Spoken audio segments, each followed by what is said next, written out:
All right. Hi, everybody. Hopefully everyone can hear me. Hopefully audio is a little clearer than it was at the start of last time.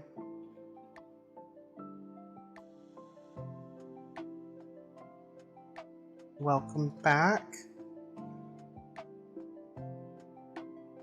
We have a lot of stuff laid out because we have a lot of stuff that we can do today. Today, we are going to be doing a kind of a wide variety of things. I'm gonna sneeze. Excuse me. Sorry about that. We are doing a lot of different things today. But to start, we're going to keep working on our chokers that we've been working on. We have a few of them done, but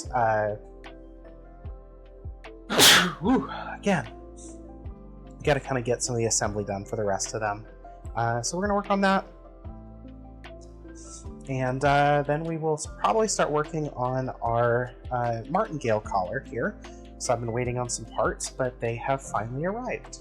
So we are going to work on getting that furnished and assembled and really kind of just where we want it to be. So yeah, let's see here.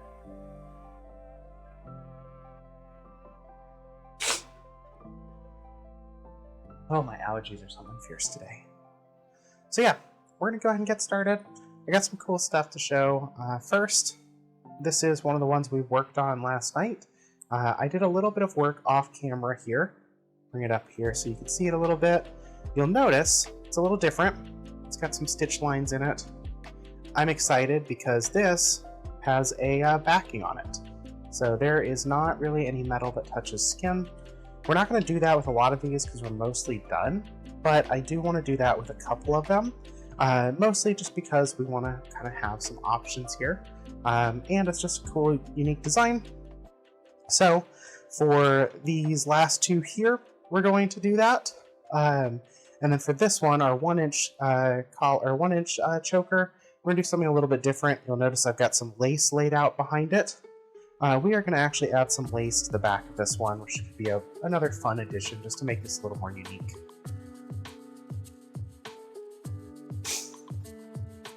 All right. So without further ado, we're going to go ahead and get started. Like I said, we're going to start mostly with working on getting these spikes screwed in, and then getting our chains put together on the ones that we've already mostly finished. And then we will move over and work on the last 2 or 3 that we have. Let's see. Make sure I've got everything out here for this. Looks like I am missing. Let's see here. Where did I put you? Put it back in where it's supposed to go, in the drawer. Okay. So we need our spikes for this. We're going to need our screwdriver. And we're just going to kind of relax, chat, and work.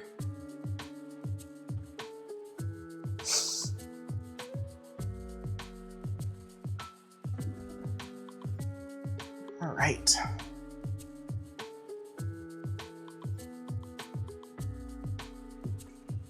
Let's get you moved here.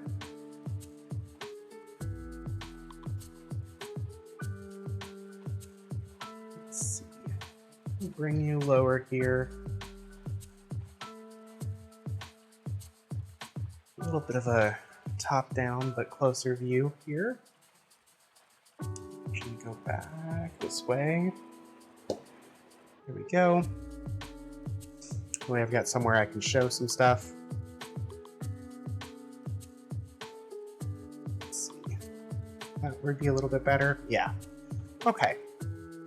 So, yeah, we're going to go ahead and get started. Mostly just going to be putting these together. I'm excited to get these done because then I can start focusing on some other stuff. We designed and kind of worked on our infinity collar here, or infinity cuff here. So we are going to keep working on that sometime tonight. My hope is to get it finished. The work that I did today kind of helped me figure out how I want to finish it off and make it a little bit more unique. So I'm excited to get that done.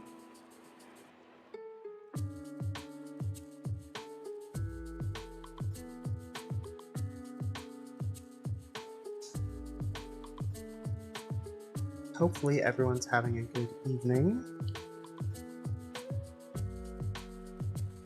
It has been a warm one out here today, so my workshop is a little hotter than usual. Yeah, I know I'm up in the Pacific Northwest, so I can't imagine how warm it is elsewhere in the country. But fingers crossed it's not been too bad, or you've had access to air conditioning to make it a little more comfortable.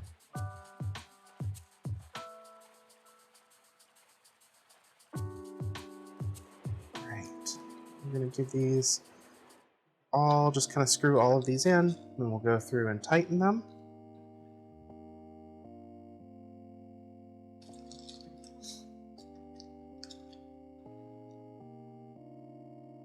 There we go.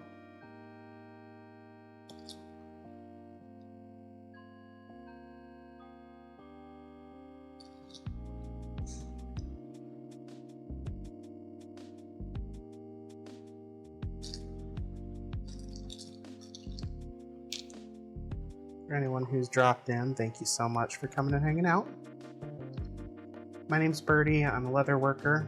I make a variety of things for, a pseudo living. This is not the only income I have or would like to have. It kind of is the only one I have right now, but the hope is that maybe not permanently. Although I would love to do this permanently and make enough to survive. That said, I do a lot of this more for my enjoyment. This is a craft that I love doing, and I'm hoping to turn it into a livelihood. But for now, I am prepping for a market that I'm going to in about 3.5 weeks. So getting a bunch of items put together, kind of building up a stock, and letting myself kind of prepare early. The last time I did this, the last time I was getting ready for a show was around July or August of last year, and I did not have enough time to prep, and so I worked myself to the bone to try to make sure I had everything I needed. And we got there, but it was like after 3 days of not sleeping. So I'm trying not to do that this time, starting way earlier, getting a few things done every day, and intermixing that with my other custom work. So I do a lot of custom commissions, custom orders for a variety of things. I just finished a couple weeks ago. I finished a really nice supportive back harness that turned out really well. So I do a wide variety of things, but most of my interests that I can find online, or the reason people kind of seek me out, is for more kinky stuff, queer stuff, occasionally for specialty projects. I've reupholstered an ottoman before, or a footstool. But I kind of get a wide variety of things. Hi, Esper. Thanks for coming by and hanging out. It's a quiet evening so far, but we're just working on stuff that we've started last stream. And just kind of chatting. Hi, Vic Day.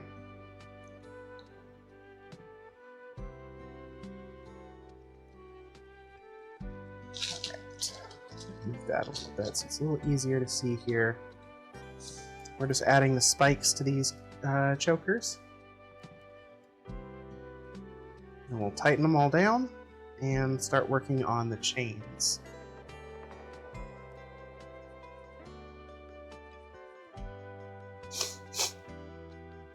I did get to figure out I did finally figure out how to that I was able to, or am able to. Man, I cannot talk today.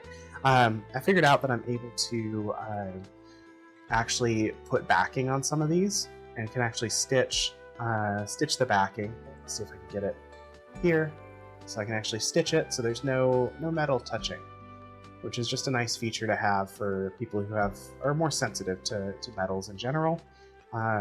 So a few of these I'm going to try to make like this, although it probably won't be the ones we've already mostly finished. I'll have to make a few more.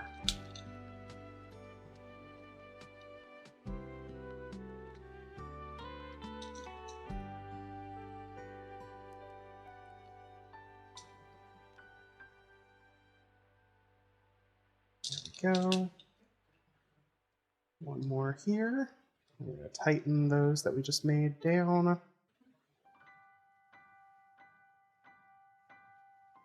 There.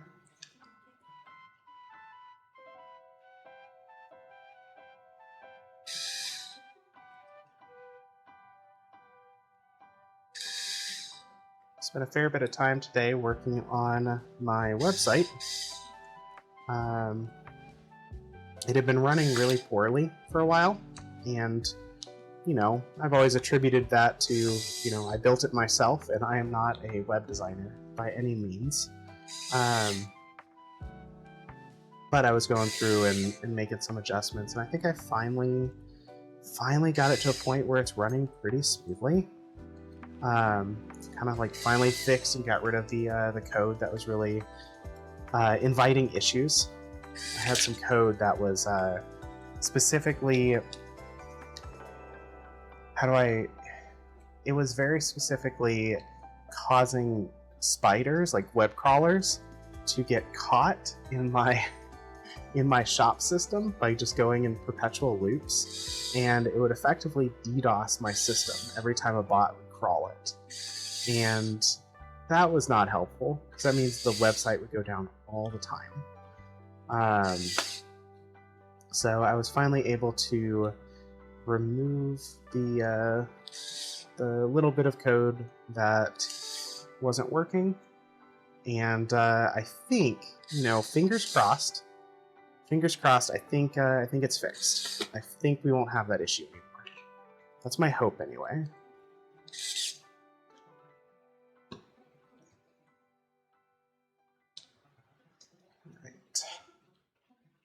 Couple more here. I think it's just this one is all we have left for the screw dragon. Yeah, it was not fun, and I've been dealing with it for a while now. So much so that I was getting ready to be like, okay, I want to start from scratch on this website. And I'll be honest, I still kind of do, but I don't feel like I'm pressured to anymore, and that's really, really nice.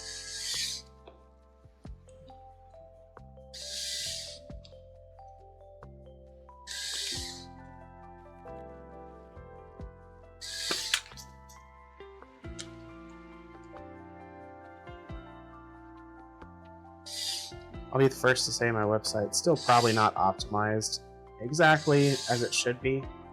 But again, I'm not a web developer. I'm just doing the best I can with the tools that I have, and seeing where that gets me. Okay, all of our spikes are in. We're looking pretty good. So we are going to grab our chain and our rings here.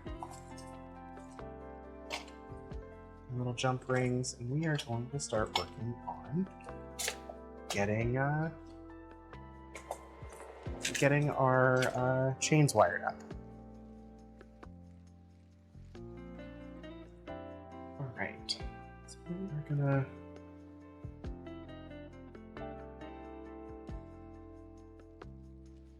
go down here. Definitely gonna want to get a much closer view here.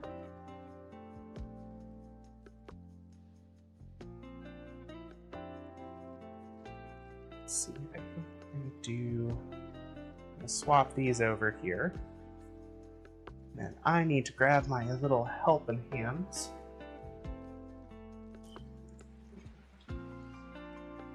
Because we're definitely gonna want those.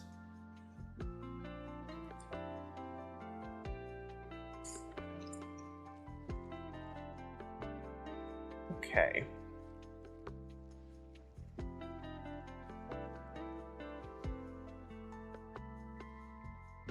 Let's move this up a little bit.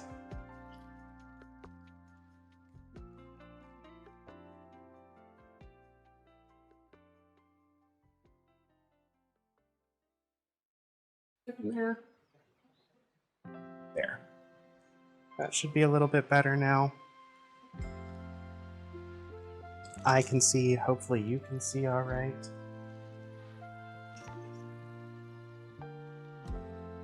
So we have 1, 2, 3, 4, 5, and 6 that are ready. So we're going to do 6 chains here.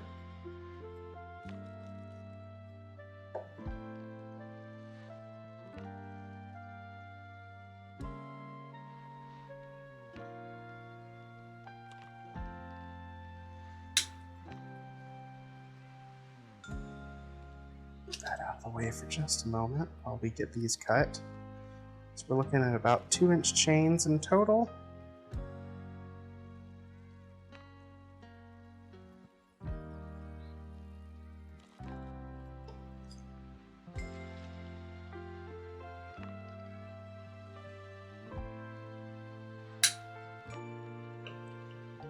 There we go.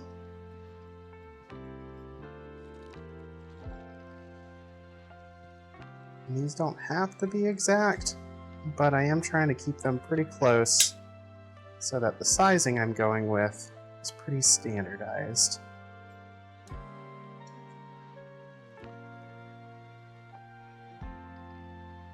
Okay.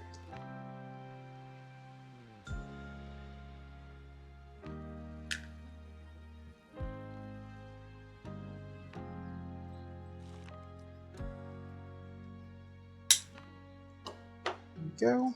That's 4.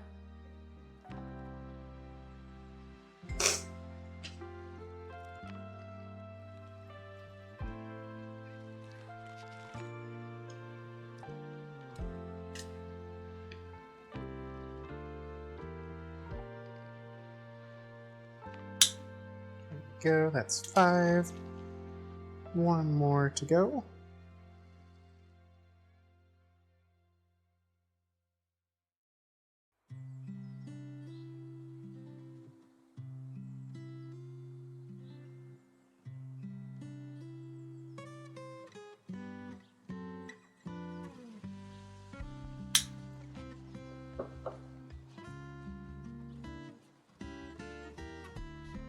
Here we are.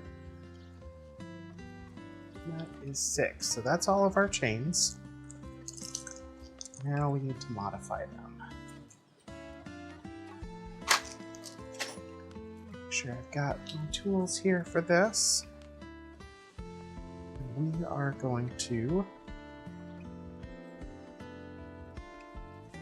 adjust this again, because we are going to get a much better view. Yes. Okay. We learned last time that the easiest way to do this is going to be to take our O-rings that we're going to use. We need a fair few of them because it's 1 every ½ inch, so we have 1 on either end, so 2, 4, so 5 per chain. So 5.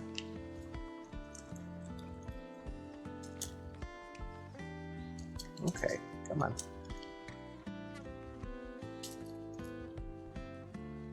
10.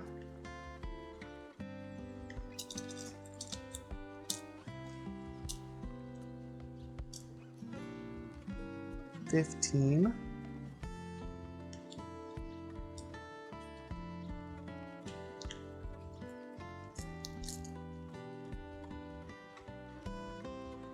20.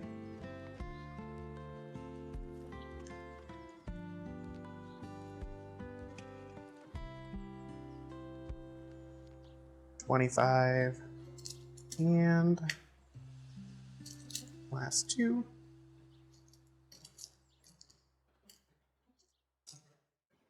30. Alright, so we've got those. We know we want to put the rings on the end pieces first.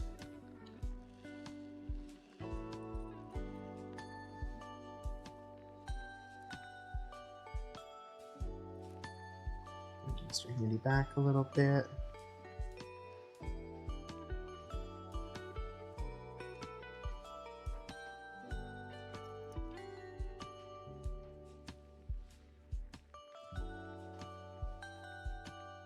Go. Close that end up. I'm just gonna swap this around.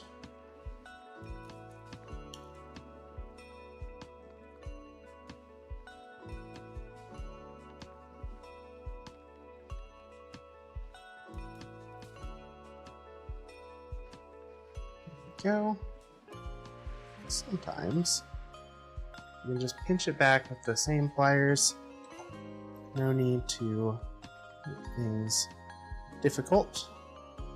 So we're going to hang these up here.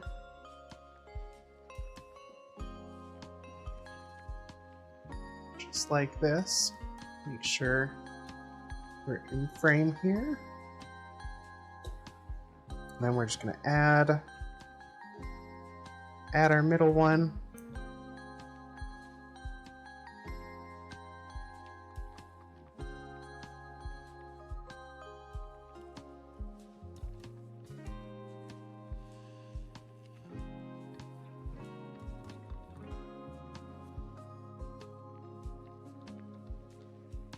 Just like that.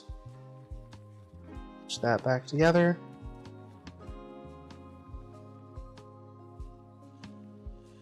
Now we're just going to go in between what we already have. Open that up a little bit.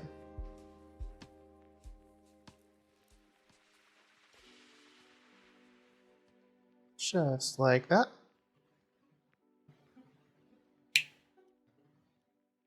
There we go.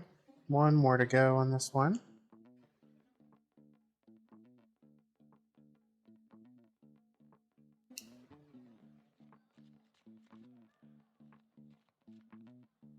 Right in the middle here. If I can get it.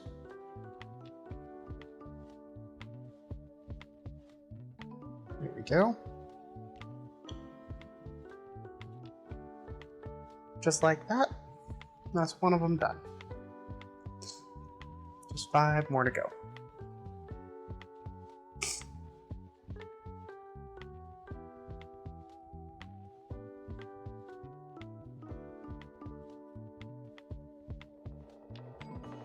All right.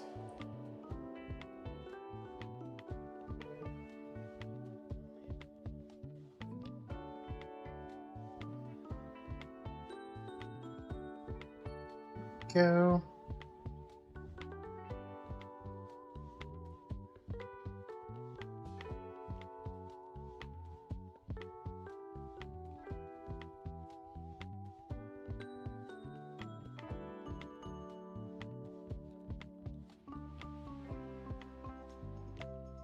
We're starting to look pretty good here. I feel like I'm getting the hang of this. I was struggling with it a lot more last time. This time it doesn't feel so bad.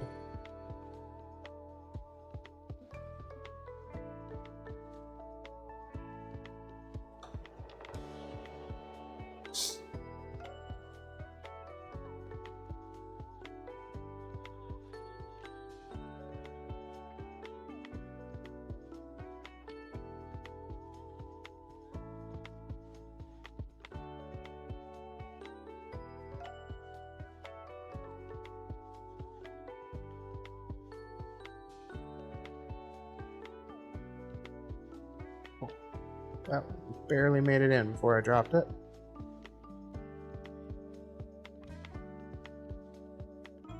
Here we go.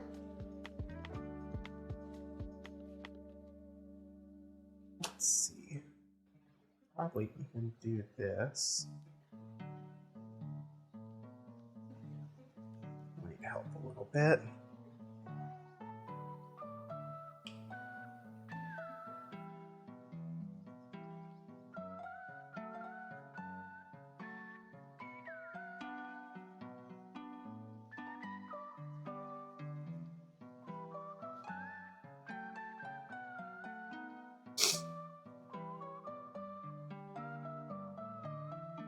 Alright, 2 more for this one.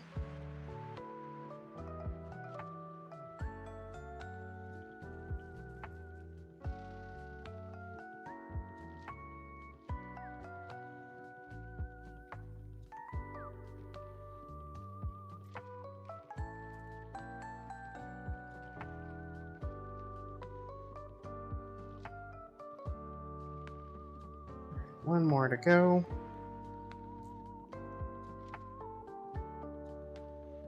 Open that up.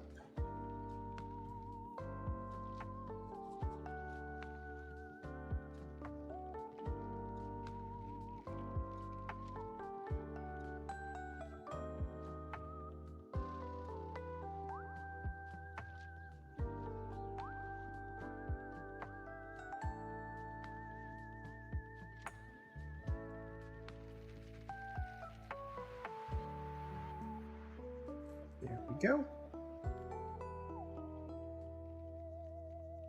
Another chain done.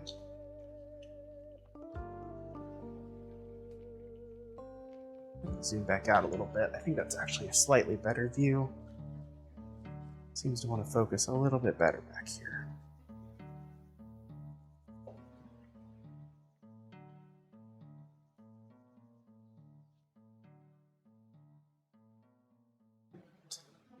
Open this one up.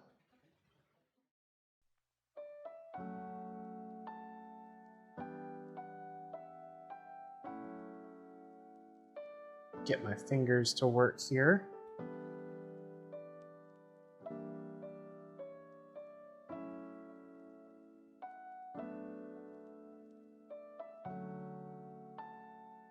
There we go. Just close that right back up.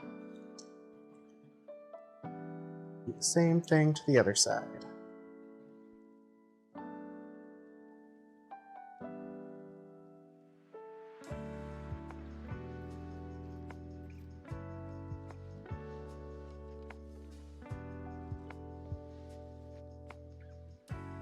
There we are.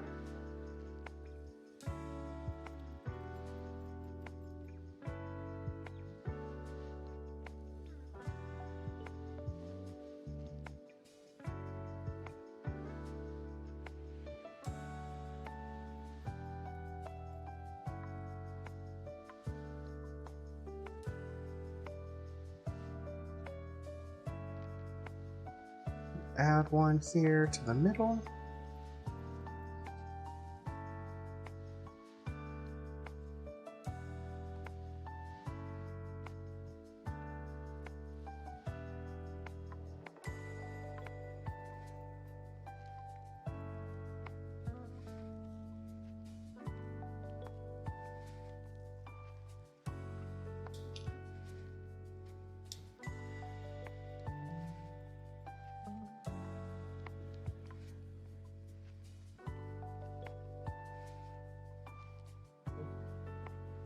Alright, we are looking pretty good here.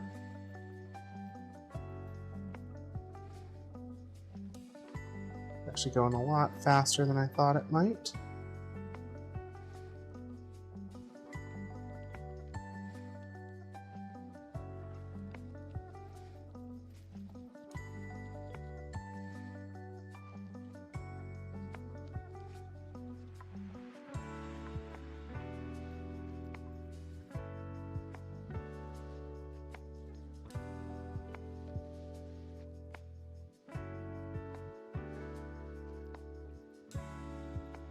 Adjust that a little bit. There we go.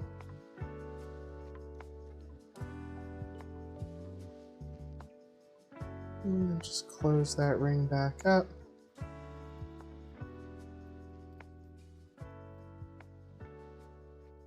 Just like that. Now, Just a couple more to go. We have 3 total, so we're halfway there.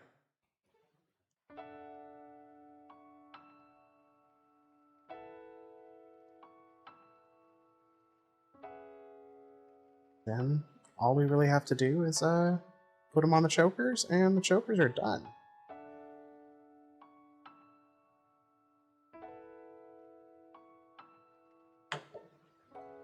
No, these are done. We still have 3 more to make, I believe. 3 more that I'd like to make anyway. So we'll see how far we get on some of those. But this is definitely not a incredibly fast process, so I'm going to take our time here. Thanks for coming in. Thanks for hanging out with me.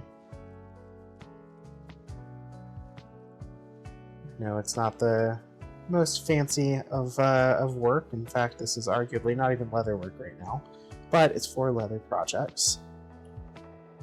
We are in the process of making some kind of studded and spiked choker necklaces, and those are done, but we need to make sure that the chains that attach to them are all ready to go as well. So that's what we're doing right now. What I'm specifically doing is I'm adding O-rings to this chain so that the choker itself has some adjustability, so that whoever buys it or wears it has the ability to adjust it as needed.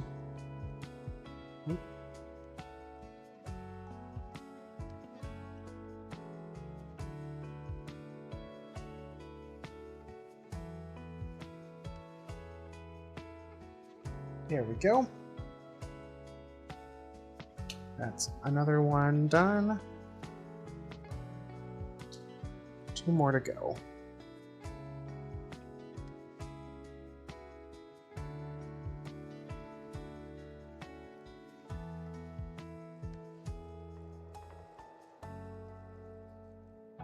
Grab another of our jump rings here and immediately drop it. That's gone forever. Rest in peace, O-ring. I will find you when I step on you, I'm sure.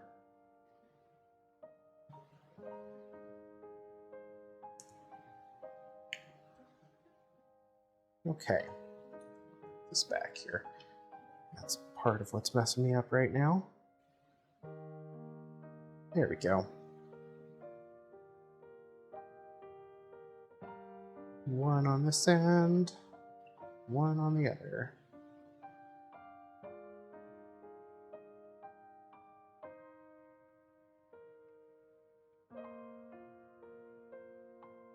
Make sure we're nice and tightly put together there.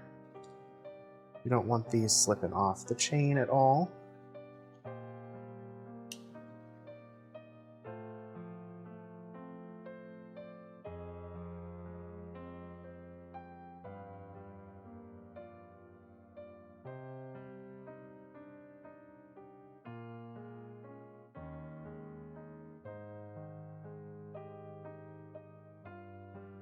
There we go.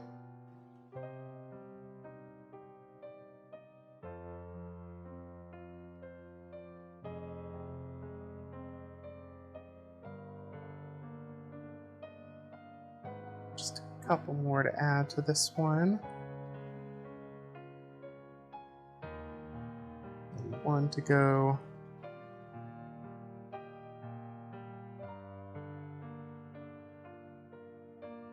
Here we go.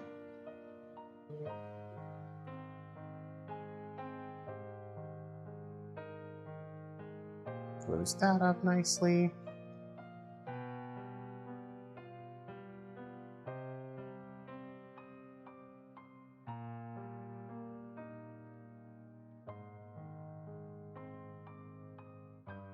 Go.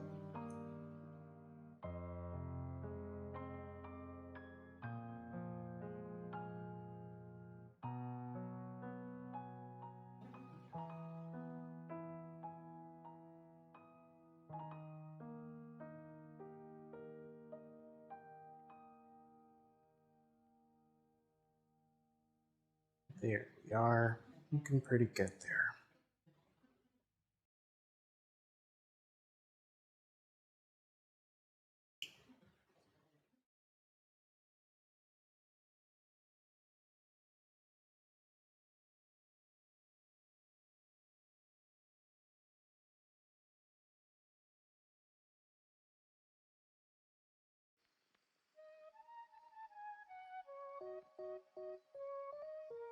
Alright.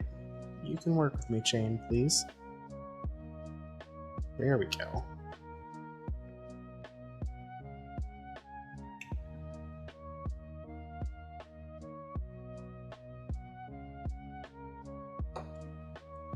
Another one down. Time for the last one to go.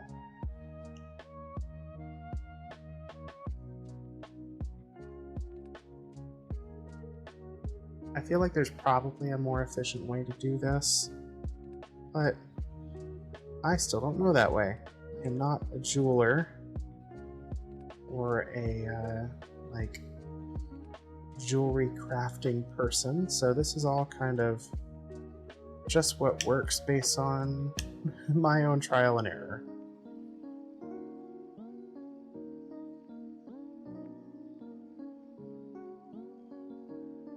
Go.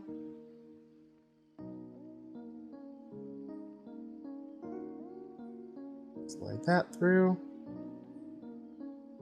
And give that another nice push.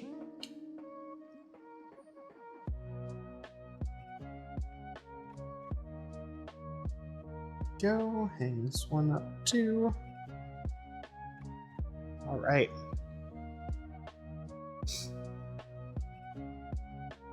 Last few pieces here.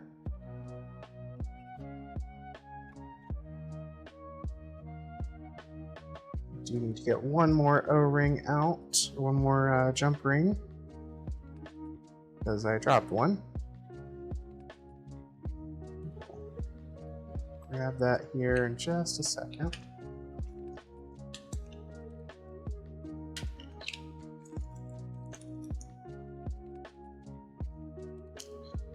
There we go. That should be the last two we need to do here for this.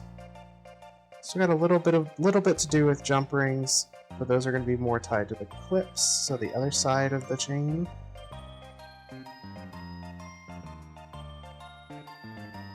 We'll handle those here in just a second too.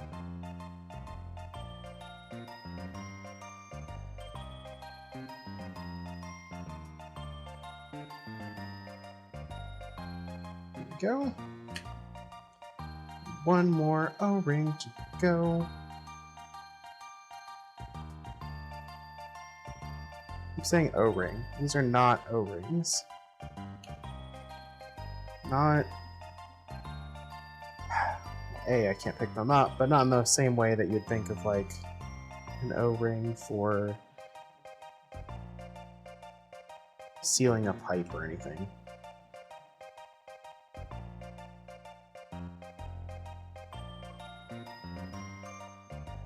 Okay.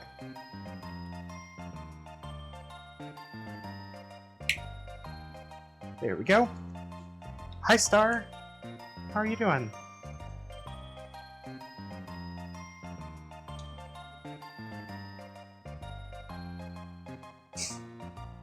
Star, you're going to be excited. So, I worked on one of these today and managed to actually get it to have backing. So I was able to stitch on a very thin backing, like a padding, and so I've got one that has no metal touching skin. I'm really excited about that.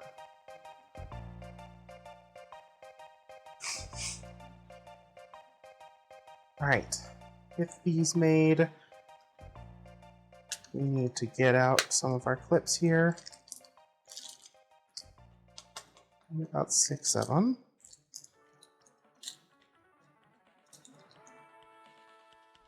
Oh, yeah, that'll happen.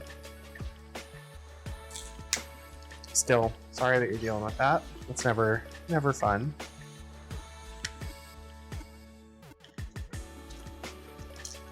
So we're gonna get out 6 of these.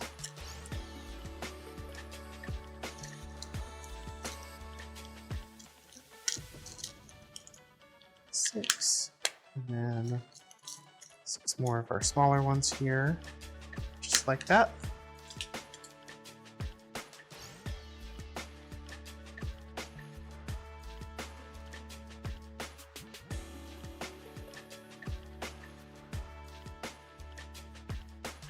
First thing we're going to do is clip these hooks onto our little jump rings here.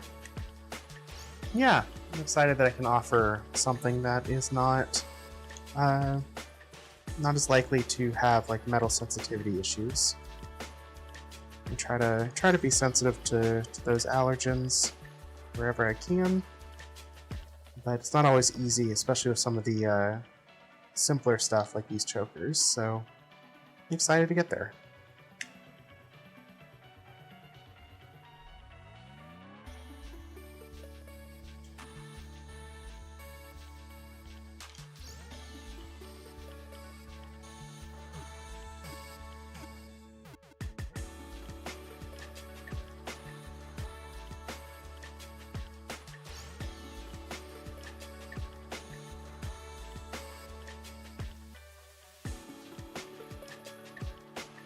Go.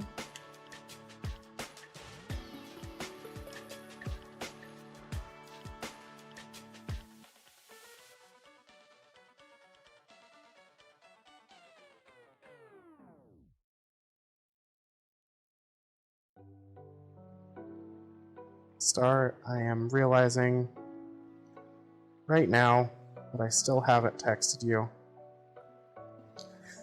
about details.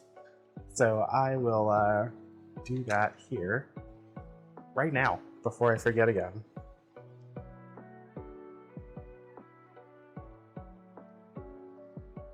Let's see here.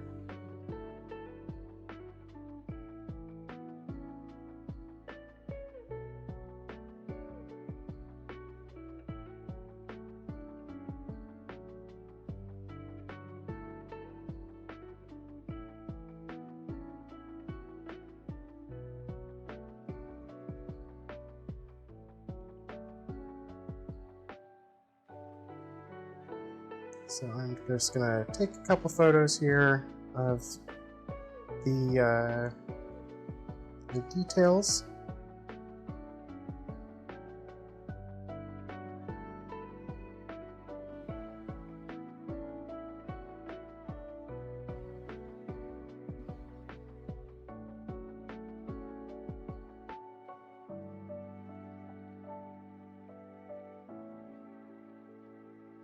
I'm gonna shoot you a message over Discord since text is still being an issue.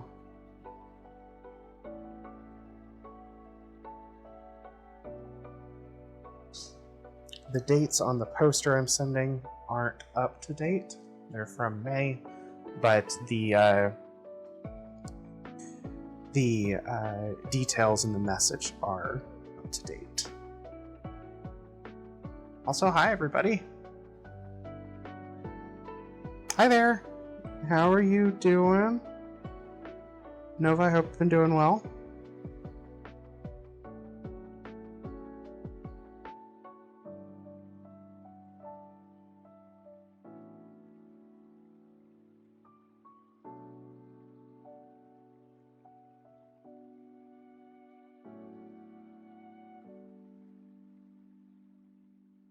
There we go.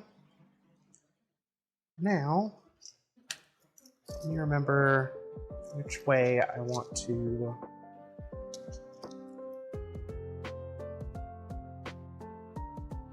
clip these. And fully moved in and relaxing. Nice. That's good to hear.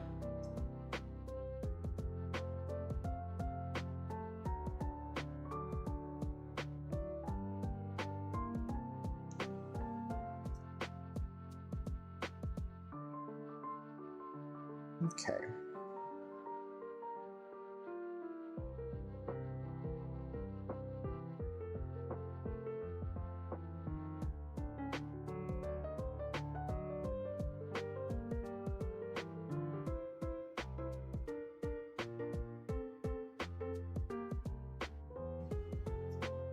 There we go.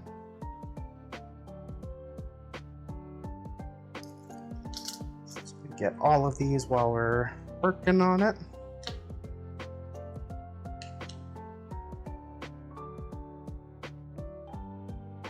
Yeah. That's right. There we go. Trying to make sure our orientation is right here.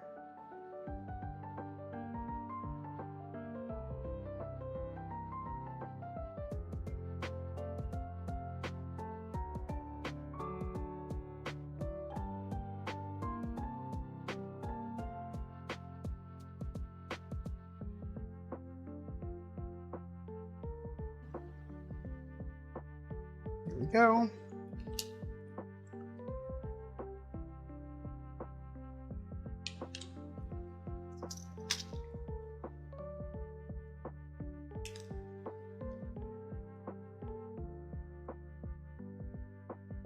We are just working on finishing up these chokers, at least the ones that are ready to go. Then we are going to move on and work on something a little bit different. I believe the next thing on my list is to work on the martingale collar. Oh, hi! Thank you to Such Distant Stars for following. I really appreciate it.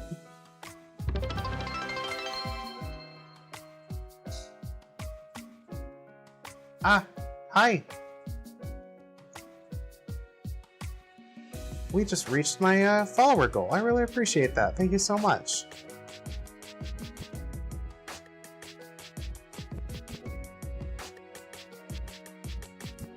Oh yeah? Nice. Let's see. We are just working on what we have here. Getting ready for a vending show later next month, so... Also, Star, you can be more burb than that.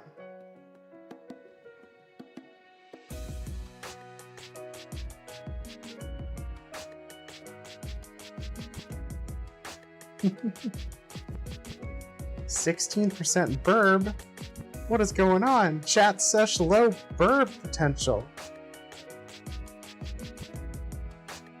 I am also off the screen. There we go. A little bit better. There we go. That's more like it.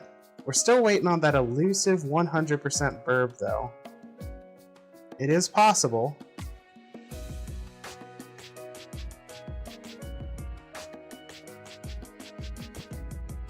Make sure this is nice and closed up here.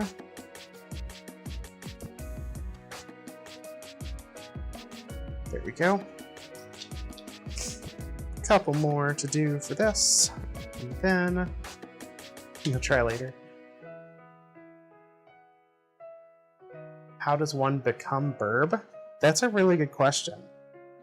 I think sometimes you just wish it hard enough, and burb become you.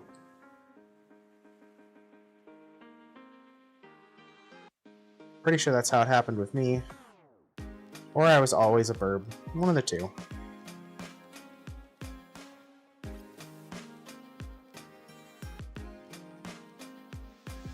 Go. I have not made the bat shoe charm yet. That is on my list. If we get through everything today, before I kind of tire out, I want to do something else, because I'm hoping to do some web fishing at the end of the night. If we get through everything else today, I'm hoping to start the designs for that one. still got to do some of the new pride flags as well. Oh, thank you. Don't always feel like a pretty burb, but I appreciate it. There we go. Now we're just going to add the chains to the other side, and we are good to go. These will be done and ready for the market.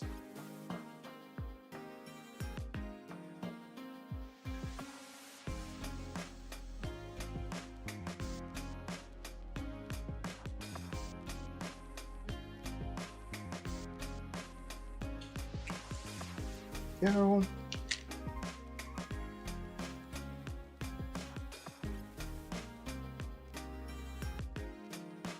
What? I'm gonna do this. Move y'all over this way a little bit, because I keep wanting to work over on that side. And this will help make sure you're not stuck behind the other camera. You could also just, I guess, get rid of that other camera for now, but that seems like effort that I don't want to do.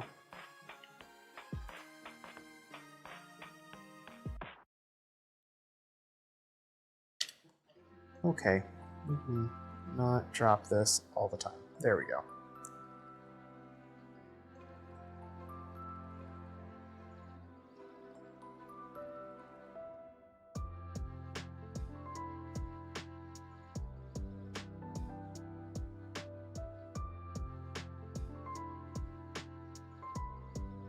Okay, that's another one.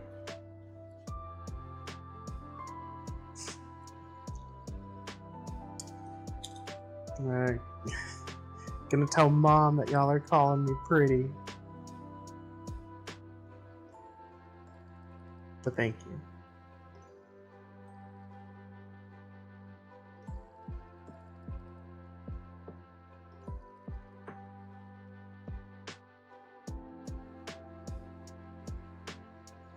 As my partners would say, their own relevant species, this is bird abuse.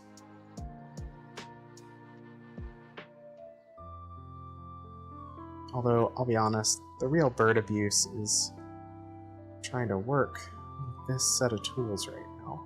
I am not having fun.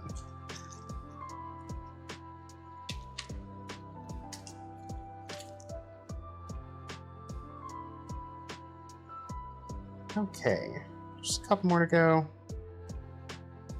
These are fully done.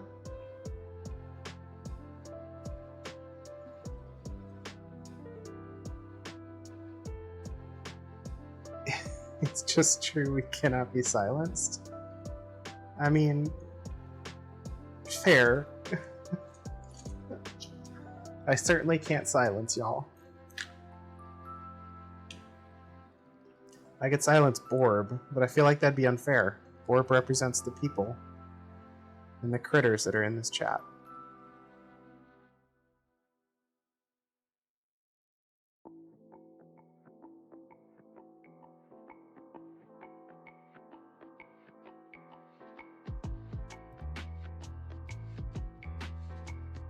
Or does Borb represent the copy pastas that continuously get added to this chat? Oh, I did that. Ring incorrect. Oops.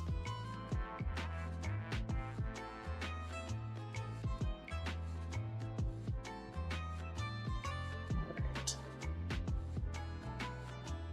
Just do this by hand real fast.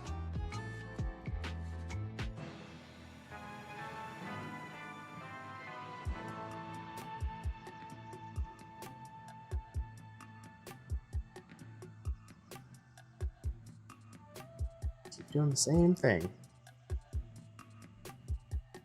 There we go. Okay. Yeah, Donkey Kong music. Orb is a burb of many multitudes. Borb is legion.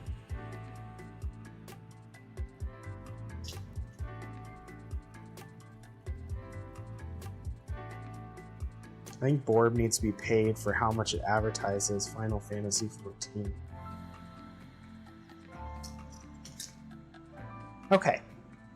That is a bunch more of our chokers done. Let me go put these off to the side here. At some point I'm going to have to take photos of all of these. But for now,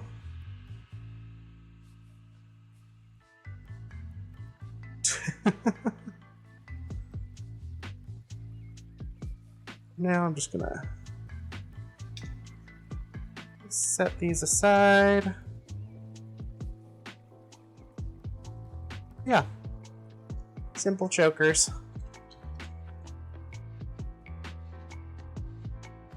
Gonna be an easy, fairly easy to make, and look good. And I think they'll go well at the event.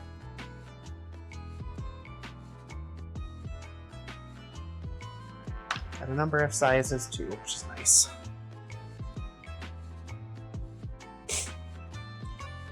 Hi everybody, thanks for coming in. Feel free to just lurk or chat. I'm always up to chat with people. As I've said before, my name's Birdie, and I'm a leather worker. So I make a bunch of leather stuff, and I'm getting ready for a a market here next month. Yeah, we should think about bringing a mirror. That's not a bad idea.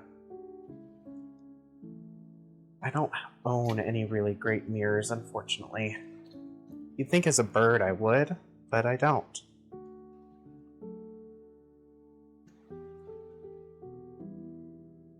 There we go. And the last one here. This is perfect because we're in the middle of an ad.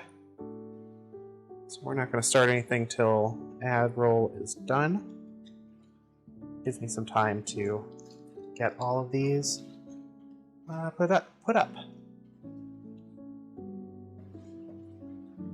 Oh, we still need to work on leashes too. I can't forget about those.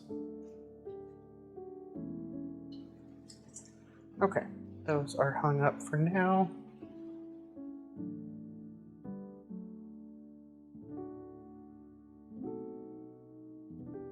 Oh yeah, Sprite Tea is back. Star, I don't know if you saw, there is also a new flavor of Mountain Dew, Zero Sugar, and it is a nice nice swap from the other stuff that we've been drinking, the lime stuff. So I really like it. All right, let's see what we have on our docket next.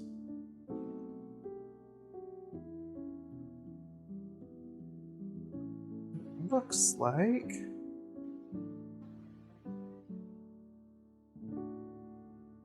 we are going to start furnishing and assembling our martingale. That is the next thing on my list here. And good thing to do because this is actually a commission. So we definitely want to prioritize it,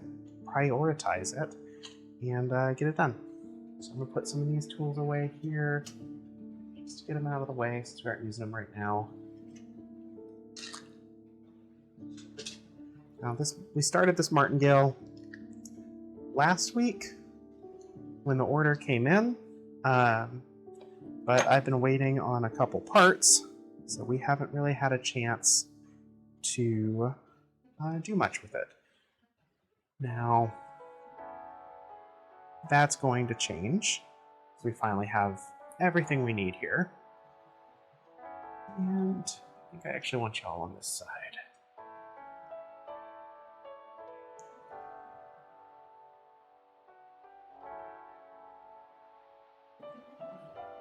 Go. Brings y'all up a little bit here.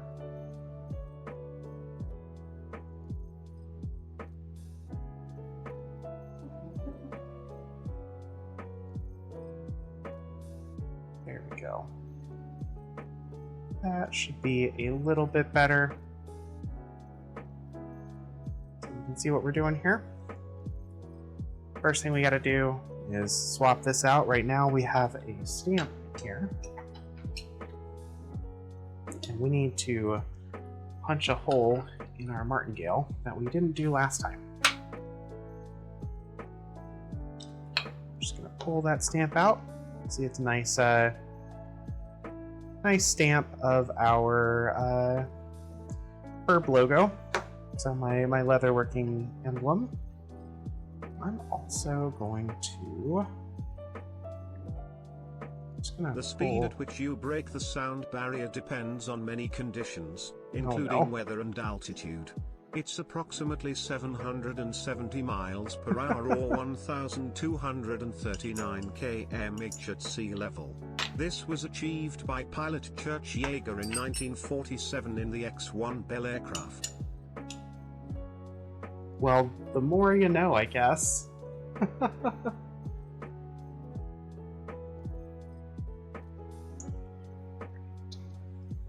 We are adjusting the height of our press here, so we're going to need it a little bit higher.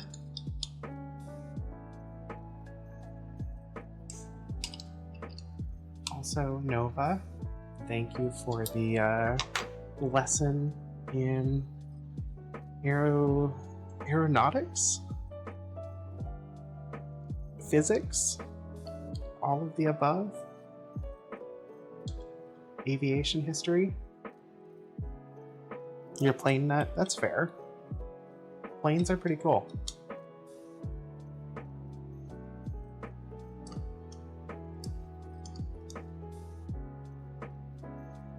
There. Okay. Now, we are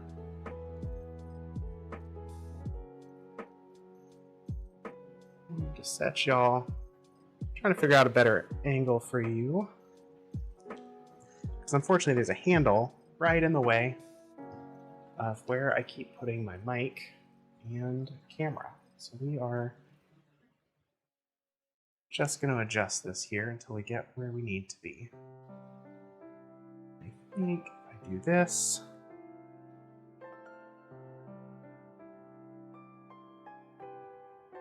adjust our angle a little bit, that should work very nicely. Rockets, planes, helicopters, you love them all. That's fair. They're pretty cool. If I was a smarter bird, I would probably have tried to go into some form of aviation or aeroscience. But I am not a smarter bird.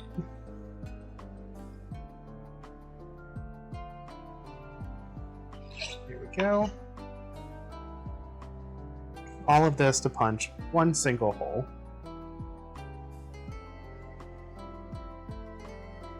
That is okay.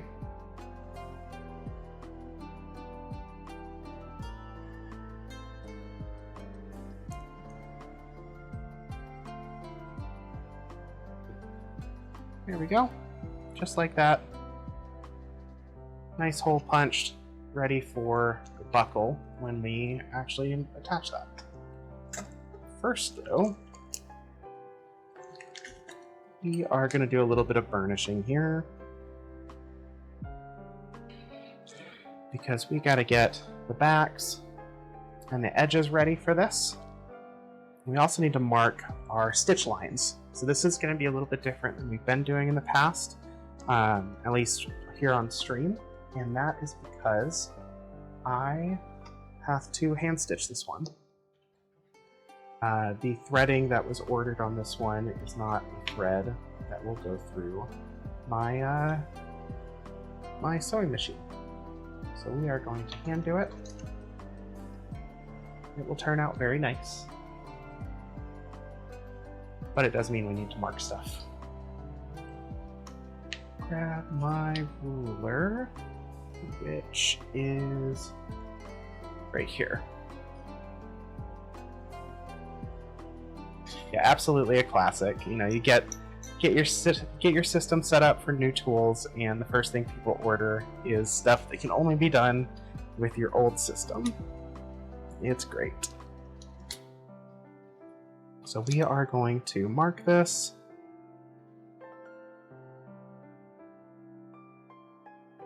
Let's see here, so you can actually see what I'm doing here.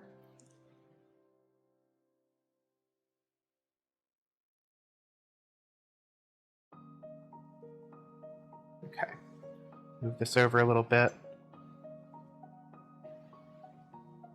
So we are just going to measure from the holes that we have cut.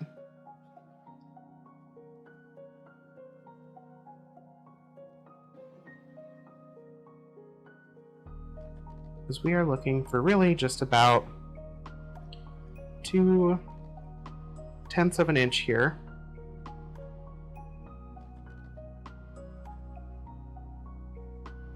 We don't want to be right up against the hole because that is going to interfere with the hardware. So we want to offset it just enough so that it's not in the way. I'm going to flip that over, do the same thing on this side.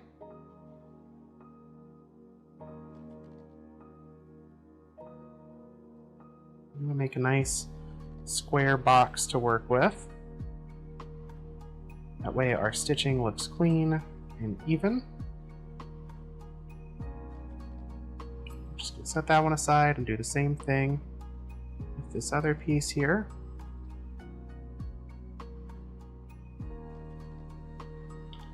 Just mark, and then a second mark here.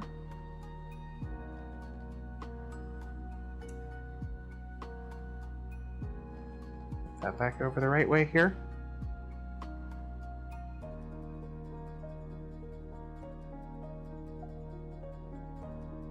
And I'm just using my awl, this little tool right here, to press into the leather. Not like really trying to puncture it, I'm just trying to leave a nice solid mark. So when you look at it closely, you can see those impressions there. That's going to help me inform where my grooving tool sits, so that when I do this part, it is nice and smooth and I know where to start and where to stop.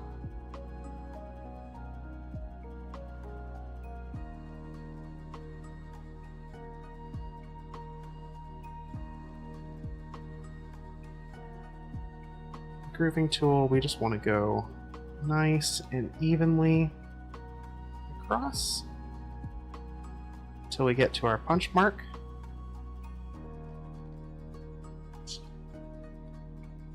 Flip that around. We are going to do the same thing on the other long edge.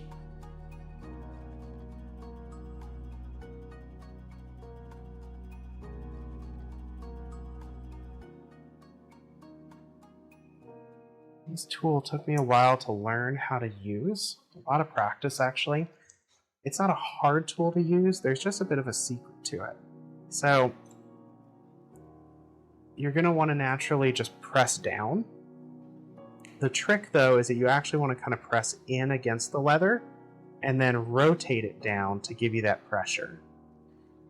That's going to allow the tool to actually work and cut a relatively smooth, straight line, and not kind of kick or give some wild lines to work with.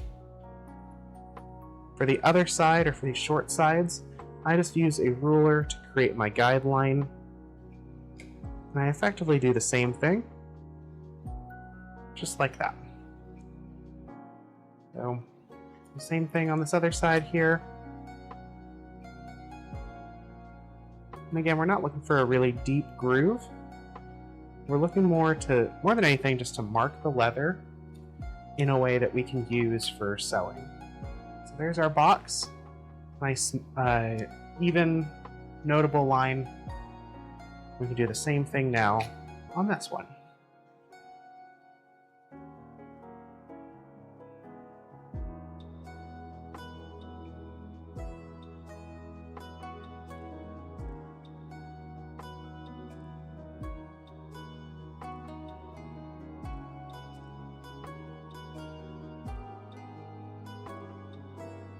And once more on the other side.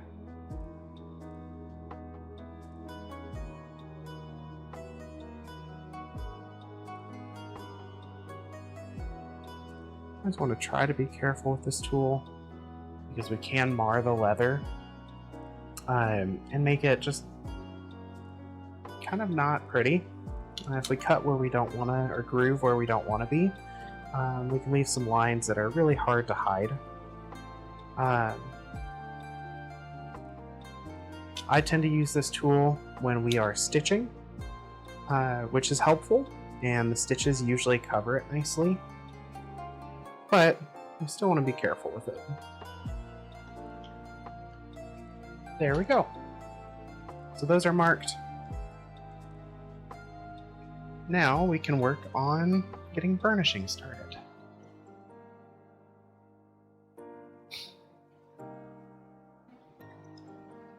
Alright, get burnishing stuff set up.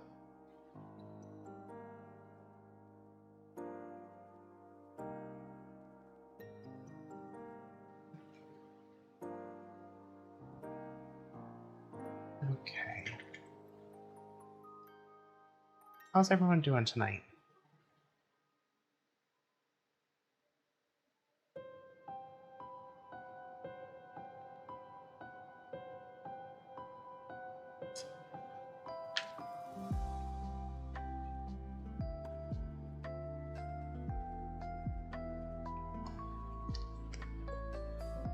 Alright, we're just going to grab our burnishing gum here. Get our little dauber that I like to use. Sometimes I'll actually just use a finger. This stuff is not really toxic or harmful. The worst part about it is just occasionally it'll kick up when you're actually doing the burnishing, and then it can get all over you, and that's just not fun. While I'm thinking about it, let's switch over our Dremel head.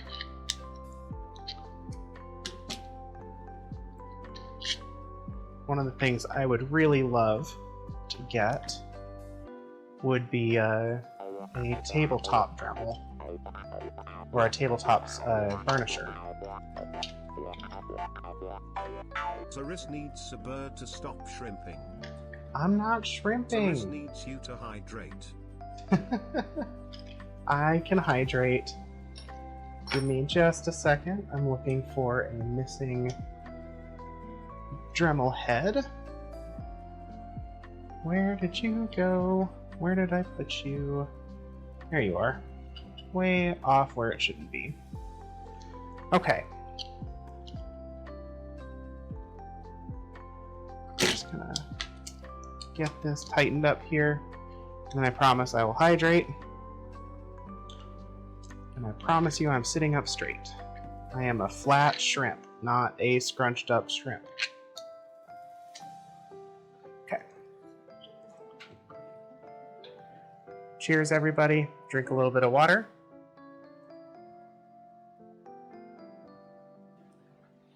Make sure to get up and stretch. Maybe grab a snack if you want. I was snacking before the stream started.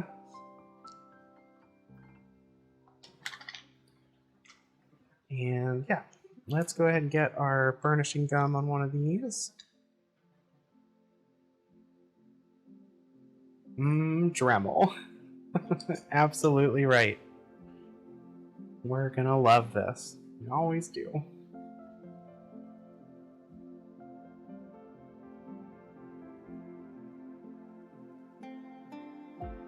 Just gonna put this on, make sure it's nice and coated.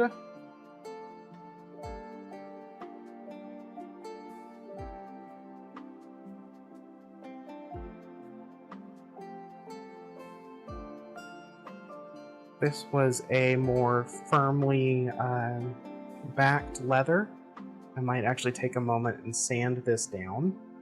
But this particular roll of leather that I have has some really loose fibers on the back, so I generally find it's not needed, because sanding it's just going to loosen the fibers in the same way. There we go.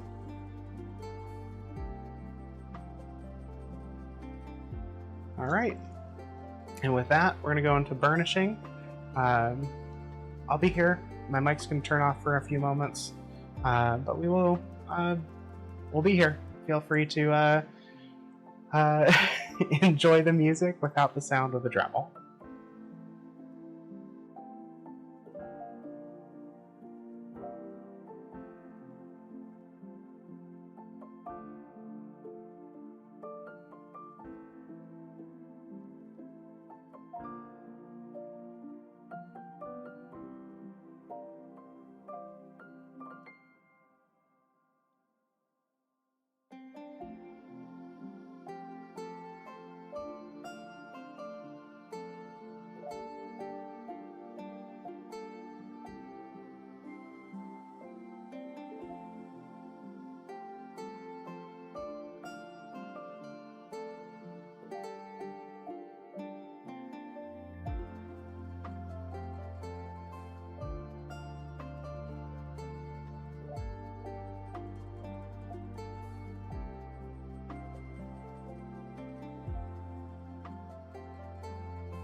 Alright, that is one piece down. We'll get our second piece down. And it's probably all the burnishing we're going to do tonight. So, well, we'll do the edges of these, but these two strap pieces are probably all the burnishing we'll do.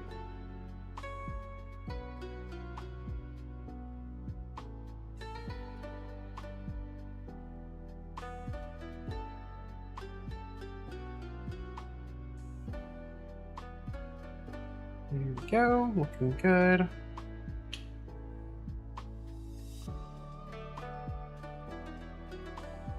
Hopefully we are on a nice cozy night. My audio still sounds better, not like it sounded at the start of last stream. I think it was doing fine earlier. I'm a little more aware of making sure that it stays that way.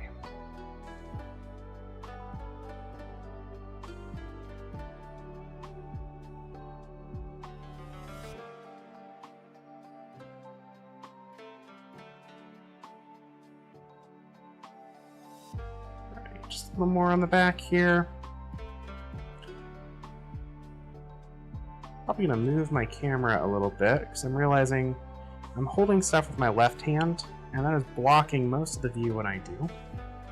So we will probably rotate this around.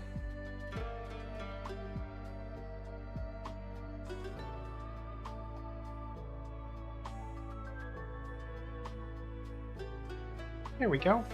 That should be a little bit better. We'll see. Let's test holding this.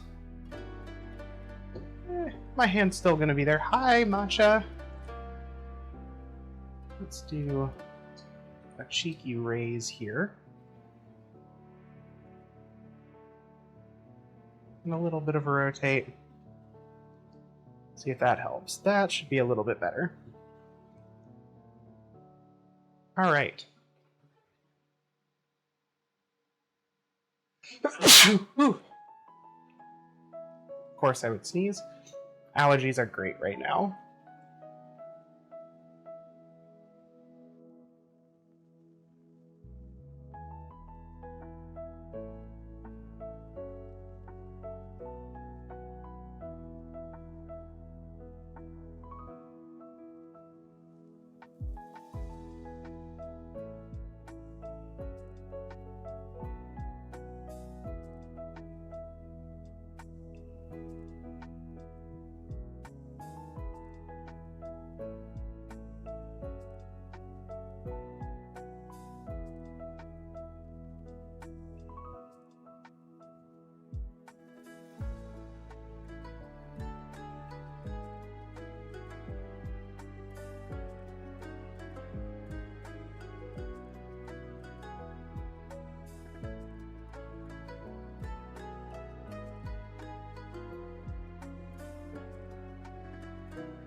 Yeah, that was a little bit long.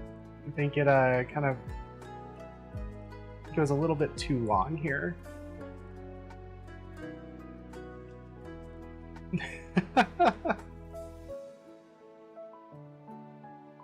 Let's see.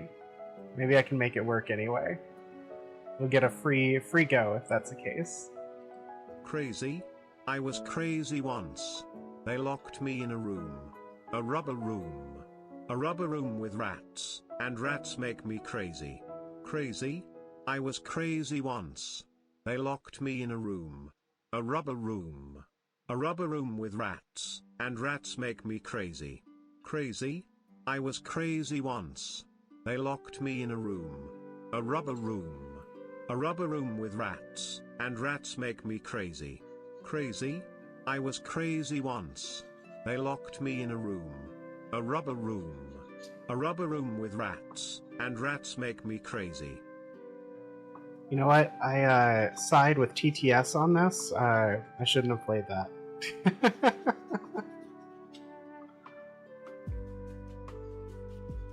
Alright, we're just giving these edges a nice sand. Help make them burnish more smoothly here. The back didn't need it, but the edges usually do. Just want to rough up the fibers a little bit.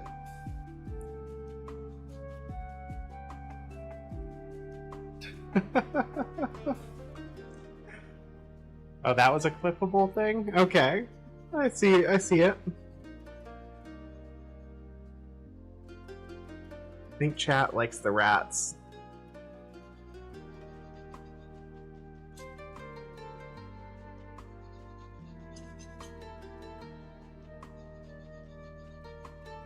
Alright. That's another bit done. Flip it over.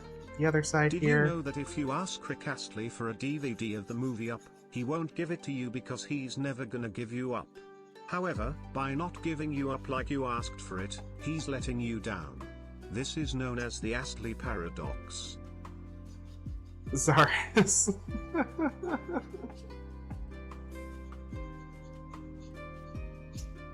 Incredible. Absolutely incredible.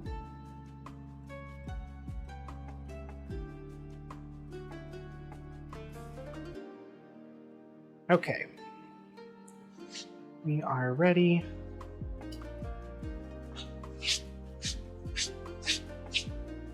Clean some of that off there. Add our burnishing gum.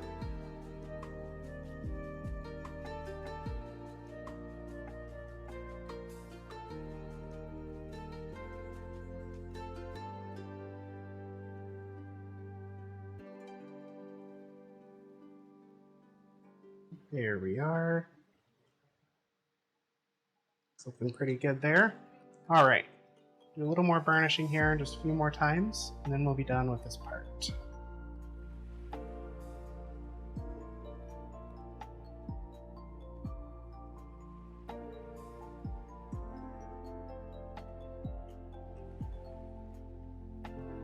It would help if I put the right tool head on the Dremel.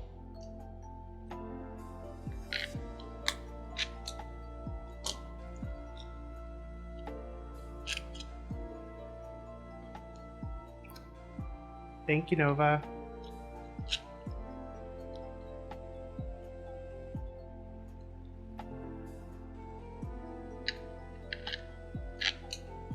Oh, interesting. That did not play. Let's see here.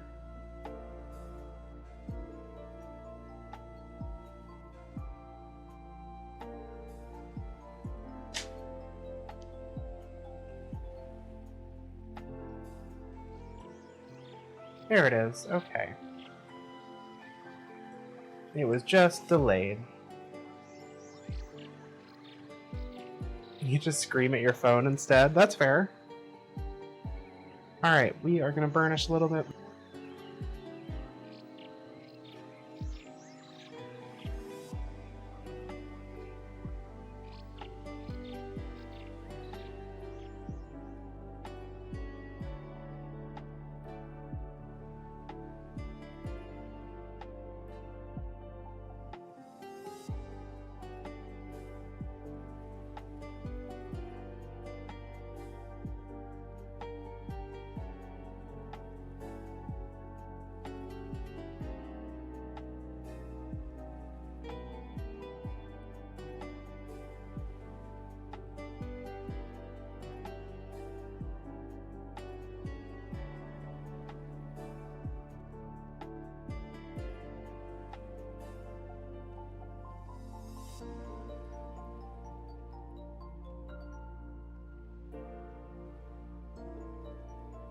There we go.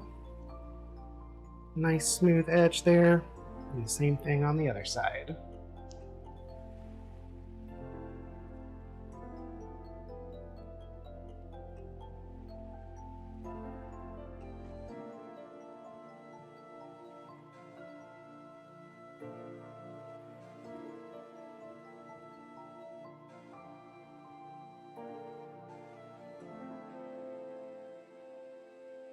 I was talking earlier about the updates I was making to my website to make it, function and not crash all the time. And one of the things I really want to do, but just can't quite afford right now, is I probably want to switch over to like Shopify or something else as an engine. I'm currently using WordPress. I'm not thrilled with it, but it's what I can afford and what I have experience working with. So I'm grateful that I've got everything functioning, but definitely looking for a new home as that subscription closes down towards the end of the year.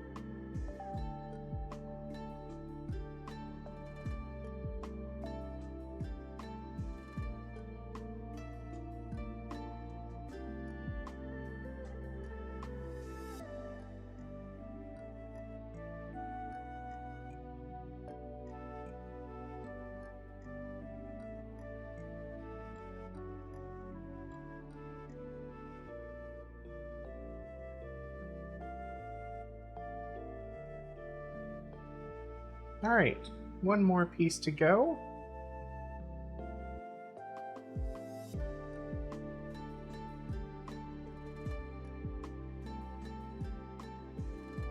Then we get to do assembly, followed by stitching. And the stitching should go pretty quick. This is not a really long stitch pattern. Even though I'm hand stitching, it should only take hopefully about 30 minutes, maybe 40 at the most. We'll see how fast I can go and do it well, at least. Alright, second to last time we mute.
Alright, got one more little bit to go here.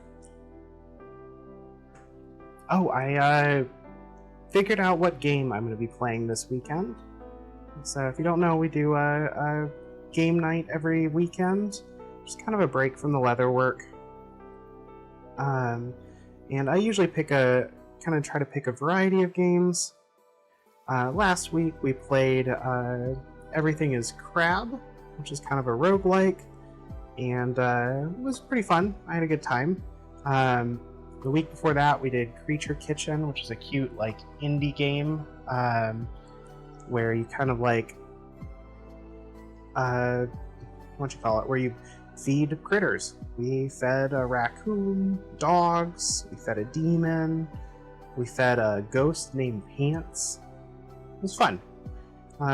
This weekend, I am playing a game called Bear and Breakfast. This is one that's been on my watch list and on my radar for a while, and it is super cute. It's about a bear that runs a bed and breakfast, and all the hijinks that get ensued in all of that.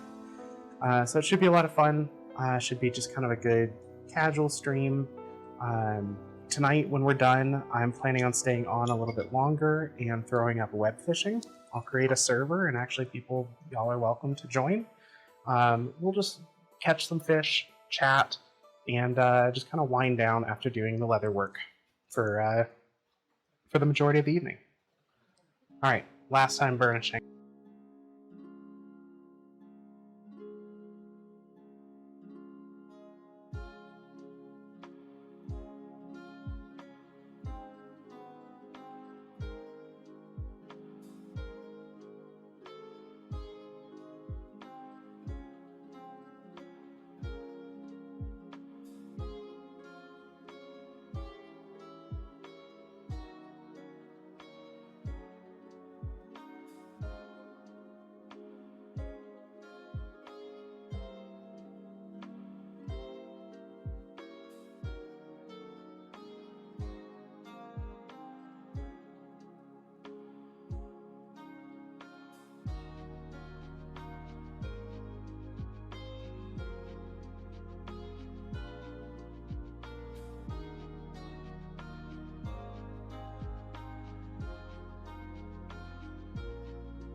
All right.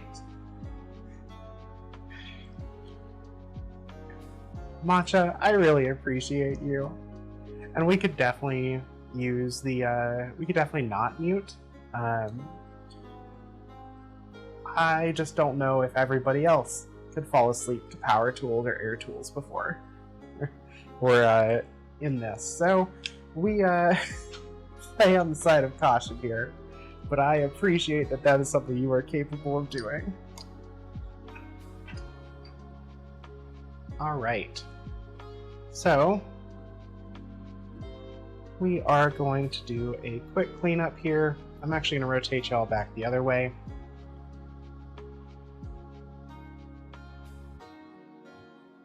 Just because that's a little bit easier and out of my way for what we're going to do next. I think, anyway. I mean, it's a fair quirk to have. You know, I have the ability basically to fall asleep just about any time and anywhere. It is something that I have been able to do for a very long time, and am grateful that I'm able to do it. But I recognize I'm kind of weird for it. I could probably fall asleep to air tools as well. It just doesn't. Noise is not something that always bothers me. And sleep is easy for me. Yeah, it's not perfect. It has its downsides, and then sometimes it doesn't work. But usually I have to be very, very stressed for me not to be able to sleep. Grandma Birdie.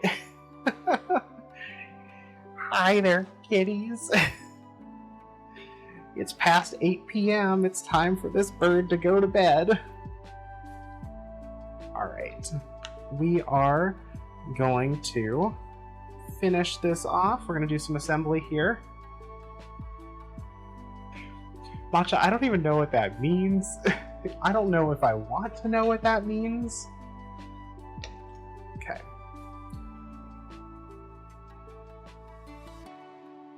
So we are going to make sure here that we have a nice smooth line to work with. I mean, I get the the pretense of what Unk means. Is that really? I mean, I know what it means, uncle, but is it just really just a pseudonym for old? Is that really it?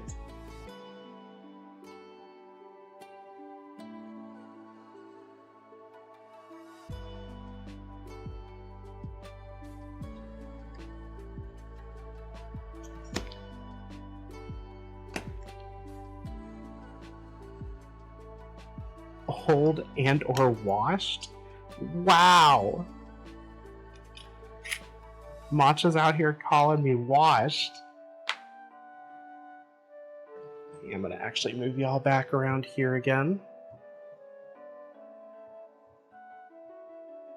Let's see. We're gonna make some adjustments. There we go. That just looks a little bit cleaner there. And we can see about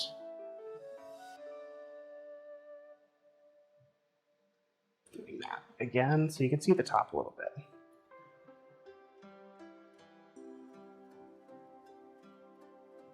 Esper, you're wide awake when I want to sleep, and then if I want to be up, you get really sleepy. Aw, that's unfortunate.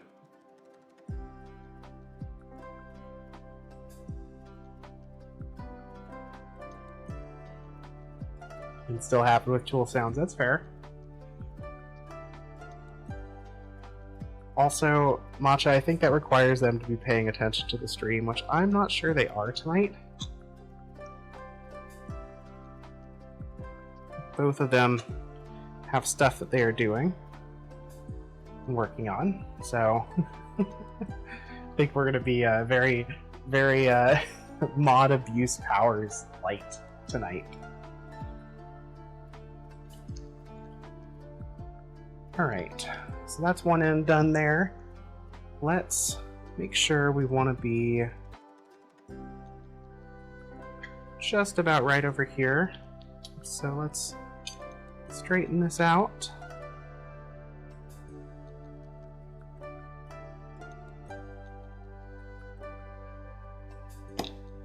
Just means your power is unchecked.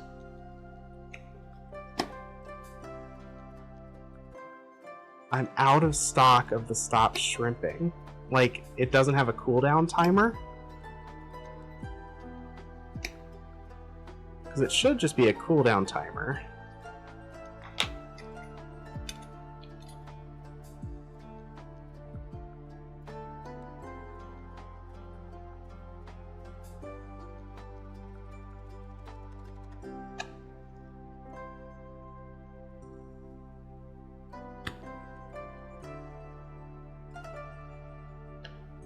Shrimp and hydrate say out of stock. Okay, interesting.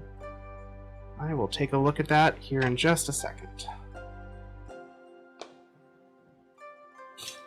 Maybe my power is unchecked. Y'all can't tell me to stop shrimping.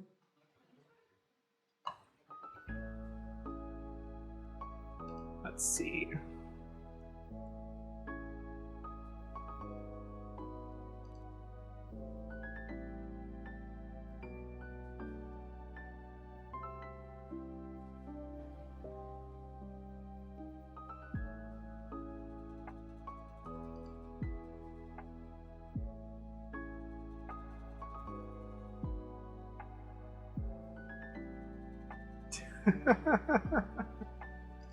I mean, you could. Let's see here. I'll pull up my community stuff. See what's going on with these channel points.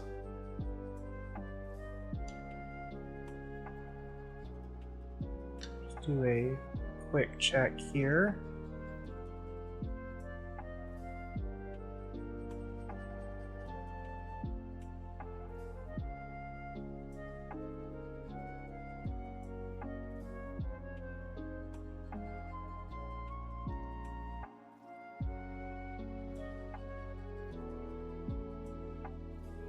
It should just be a cooldown. It doesn't have an amount. Huh.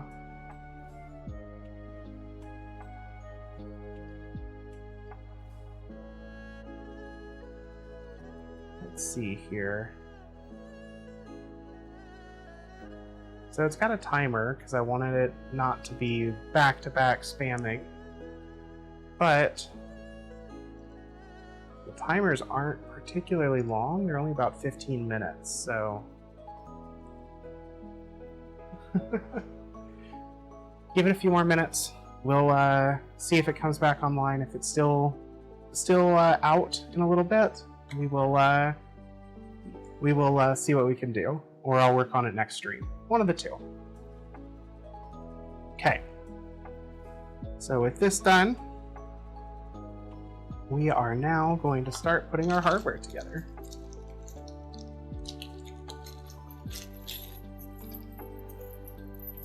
So here's our martingale chain. This is what I was waiting on. Now, the main thing we want to make sure is we just want to make sure that these rings are attached in the same way. They can either go with the back chain behind them, or you flip them and do the back chain in front. I tend to prefer it this way. I think it just looks nicer. Also, when you're pulling on it, you're pulling out, which is going to be tightening more evenly, I guess is the best way to put that. So we're just going to lay this out, see exactly where we want this, and then we're going to punch our hole.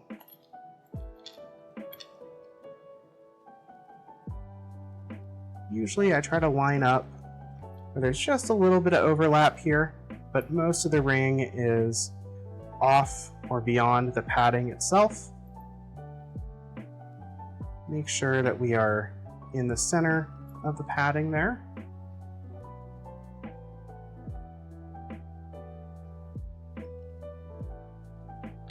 And then we'll take our hole puncher here, unlock it with one hand.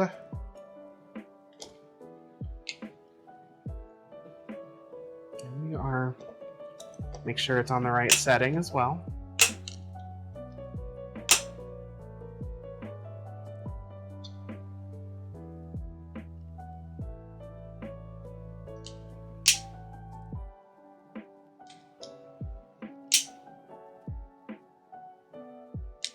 Alright, just a couple more turns here. There we go. Now, double check, make sure everything's lined up.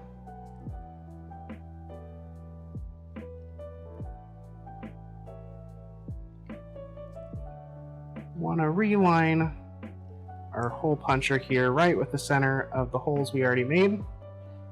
Another way we could do this would just be to mark it, which is probably the smarter way to do it. It's just the way that I have not historically done it. So just like that, we've punched our hole. With the thicker leather, it doesn't always look like it goes through. The little hole, the cut piece sometimes just gets stuck in there, so we just remove it. Just like that. That is done. And for this one, we want silver hardware.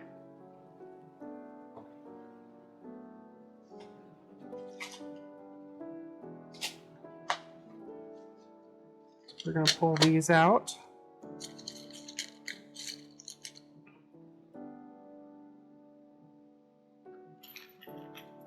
Flip that around. Make sure we align those line that hole really well. Just like that. We're going to take our screwdriver and we are going to put it together. Again, this is a very, very thick padding. It's the thickest that I offer. So sometimes getting that first screw to really set can be a bit tricky.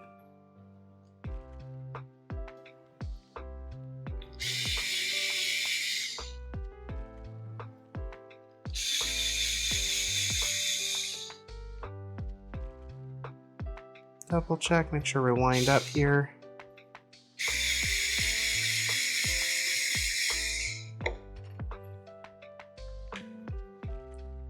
Alright. Good on that side. Lined up there now. I need someone to develop like a vice clamp that also is a screwdriver. That's what I need.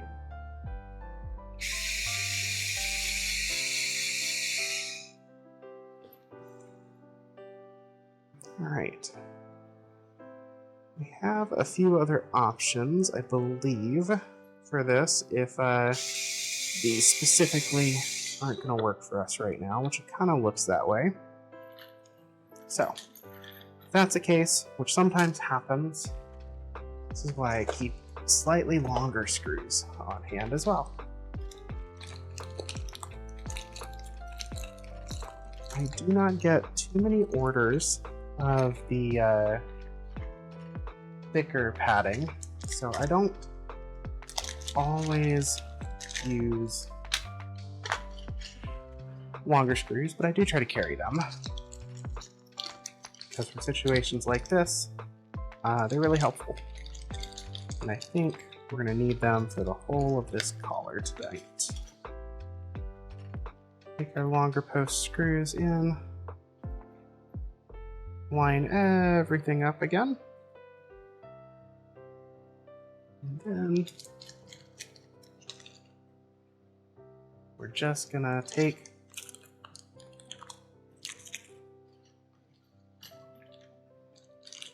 the screw backs here, dump a few out, and this should work a lot more smoothly than our shorter ones. Oh yeah, I should change out the screw head just so I don't accidentally strip out the threading on this, but that piece is working a whole lot better. So now we've got a good lock on this. Make sure we're still staying nice and even here. We want this hole to be right in the middle. So we are going to punch out the next one.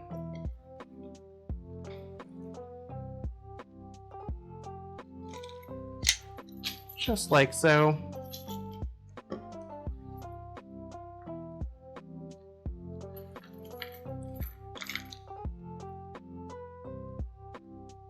And we'll go back here, maybe not tonight, but I will go back before I ship this piece off, and I will actually put a little chop of super glue into all of this. You can still break it if you really try, but it helps keep the screws from coming undone.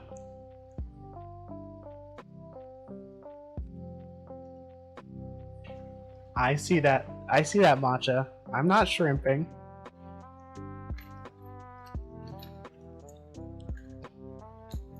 Okay, so that's one done.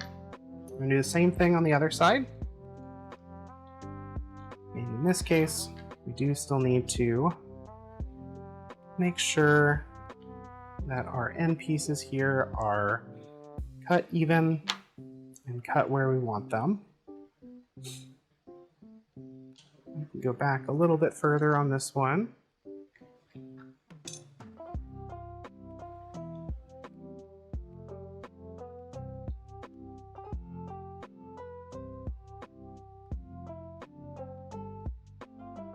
Like, I know there's one, wouldn't a specific thread locker be better or something like that? It is, and so my super glue is actually one of those ones recommended for thread locking.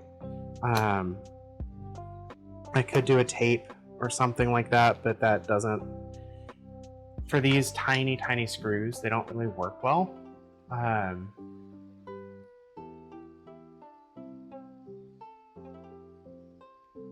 Pretty tight otherwise. I might have to look into those, see if there's something. I've admittedly not looked too hard into alternatives because this has been working pretty well for me, but I can certainly keep an eye out.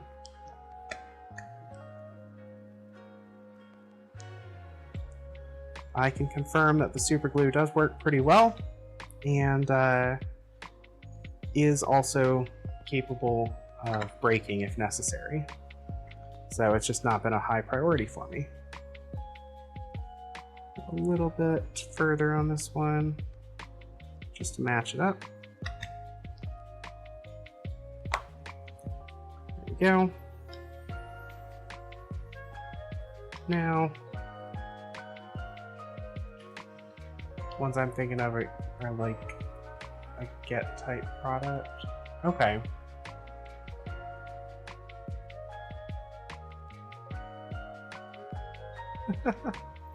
That is super fair.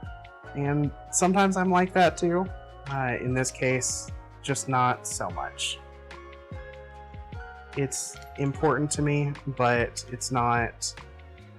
This is not something that I think ruins the quality of the collar. So it's just not been a priority.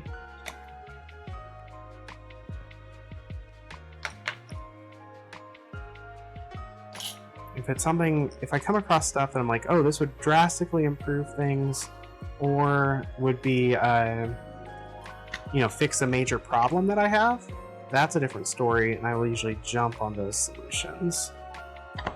Because I like to make sure that my stuff is as high quality as I can get it, or make it, and this helps ensure that. Okay. We want our silver. Actually, we'll start over here. We're going to start over on our center line. So this time, we'll make sure that we're still lined up properly. This time, I think I'm going to mark it rather than trying to hold everything together. We are just going to do the same exact thing we did to the other side. Just make sure that this is nice and centered. And we are going to take our silver marker here, or silver pen. We're just going to make a nice mark there. There we go.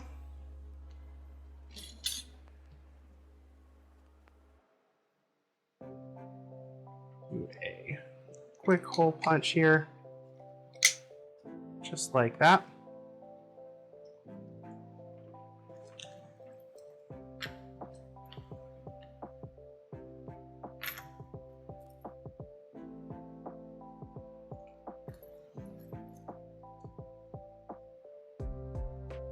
Just gonna line those up like we did the last time. Put our post in.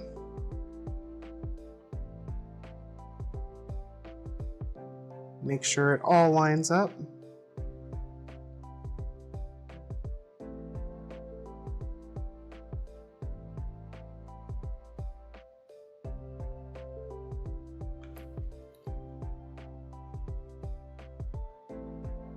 There we go. Just about there. There we are. For some reason that did not want to go through all right.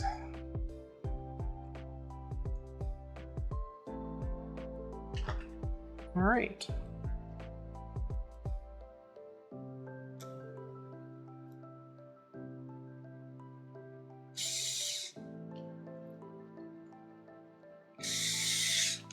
Here we go. Now we get another piece done. Again, just gonna kind of straighten this out, make sure that everything's still in line here. You also can't say shit though, because all of the spikes in my trip pants are locked in place. Right, yep. Sometimes it just works, and it's easier than like hunting down the specific stuff. Sometimes. Other times I'm like, nope, this is exactly what I want. I know what I want, and that's what I'm gonna do. That our D-ring here. Go ahead and put that in. Just get it out of the way for the moment, because we are going to cut or trim our punch our hole here. Man, I cannot talk tonight. Go ahead and get that locked in.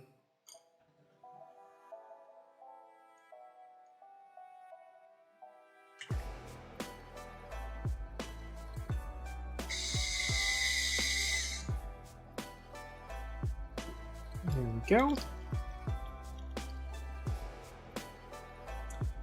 Actually, I did that wrong. I need both of our holes here. So we are going to go ahead and thread our buckle first.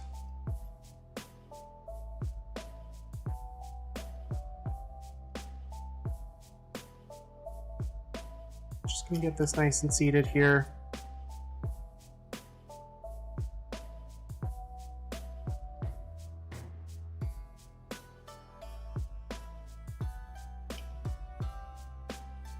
Go. There. That is much better. Now we're going to do the same thing we just did. Realize my hand's kind of in the way here. So let me do this. Get the same view that I'm doing here. This should help a little bit. Here we go.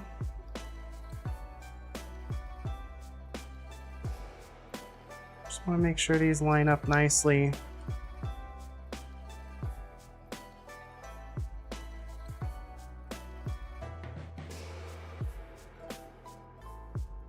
Might help to slide that D-ring up a little bit.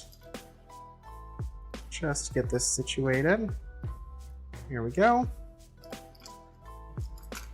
Flip it over, line everything up, and screw it back in.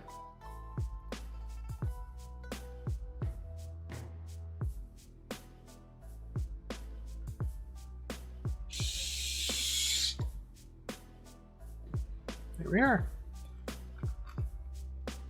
Now, probably the trickiest one. Looks like we are going to need to cut some excess off, so before we do anything else, I'm going to do that. So we will right along that line there.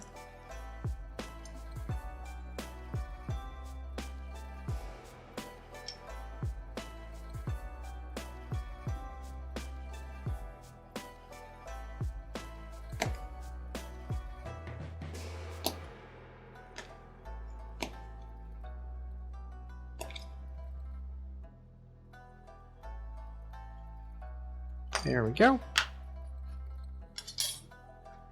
Just like that. Trim our pieces back again here. Slight angle, which just helps keep it from getting caught on stuff.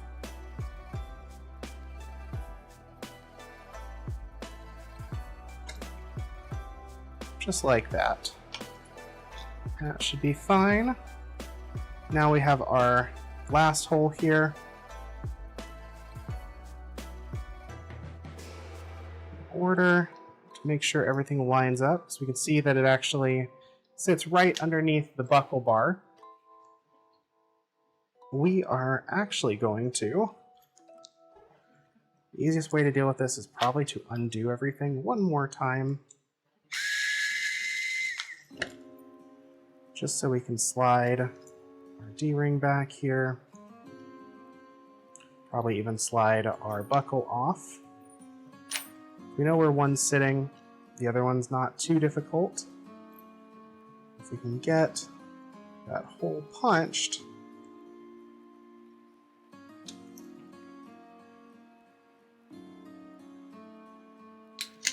there we go. Just like that. All right, let me get that buckle back on one more time.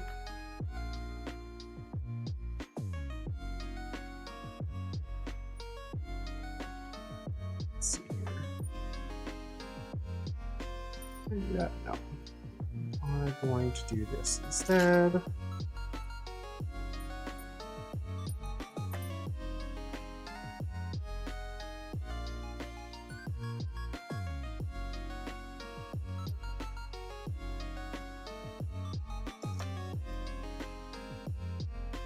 Make sure we line up the tongue of that buckle.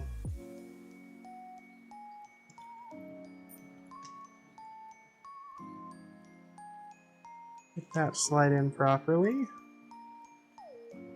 There we are. That's what we're looking for there.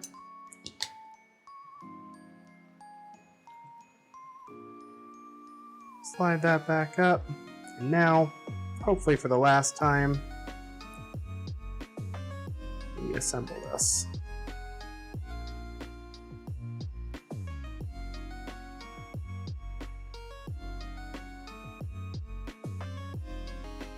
Just like that.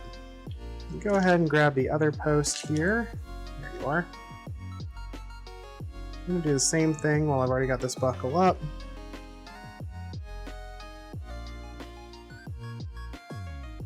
Just like that. Lay it just so they're ready.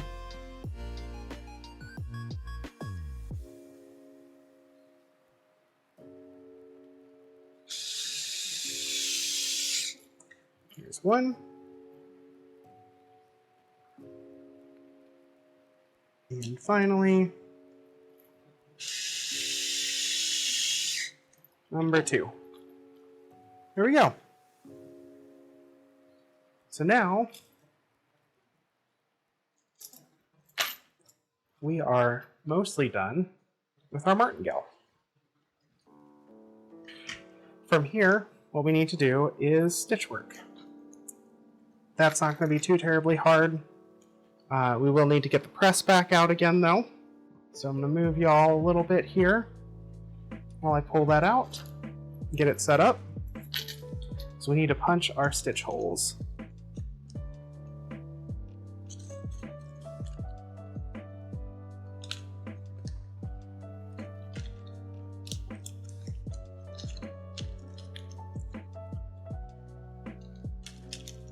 Alright, chat, what did everybody have for dinner tonight?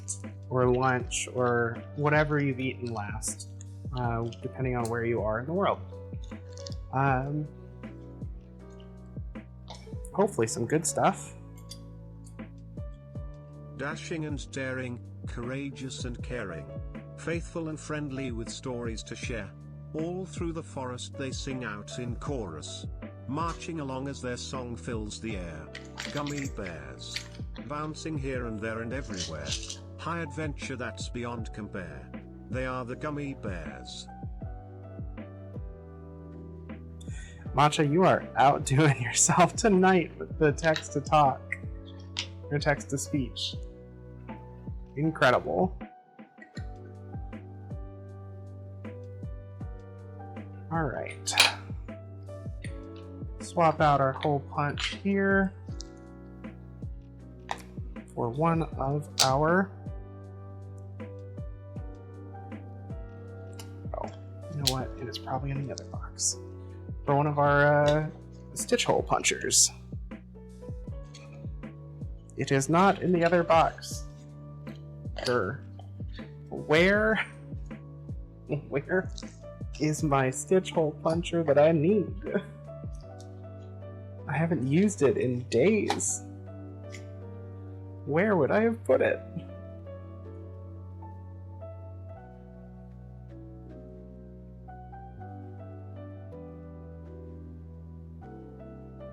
Over there. Ooh, Sorka, you had tacos? Good choice, good choice. Ha! Matcha, you were right again. There it is.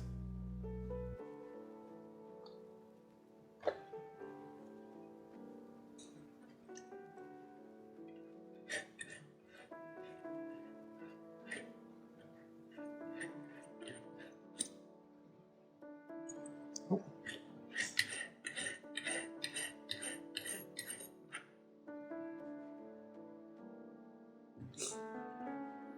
There we go.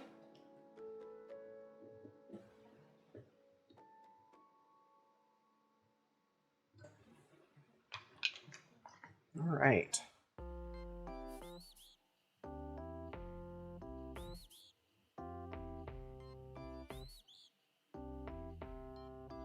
Let's make sure we are out of the way, which I'll still have a good view here.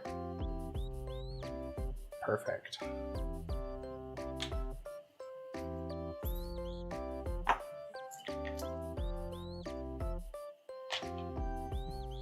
Genuinely, it shouldn't work, but yeah, it does kind of jog people's memory. This time, I don't think it jogged my memory so much as just like I saw the shape when I looked over there, and it worked this time. But it is super helpful.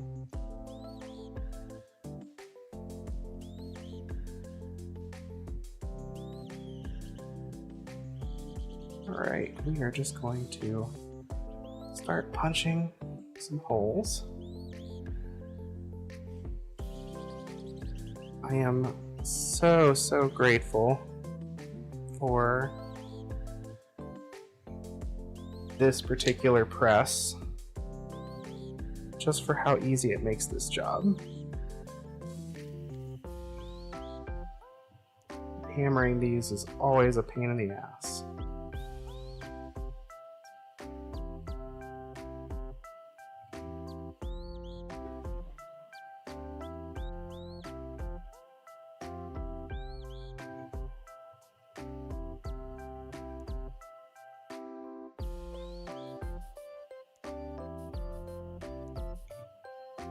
There we go. Making good progress here. Yeah, no loud banging, Star.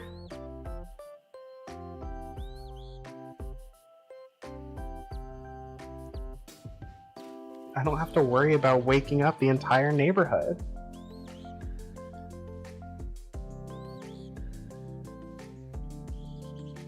Get the hard one first here.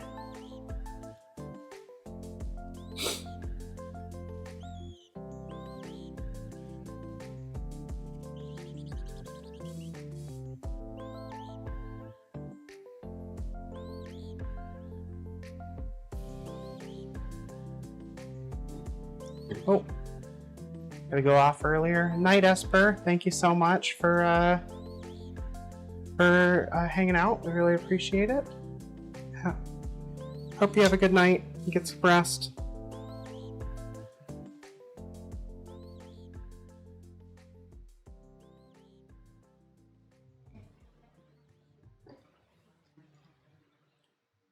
All right.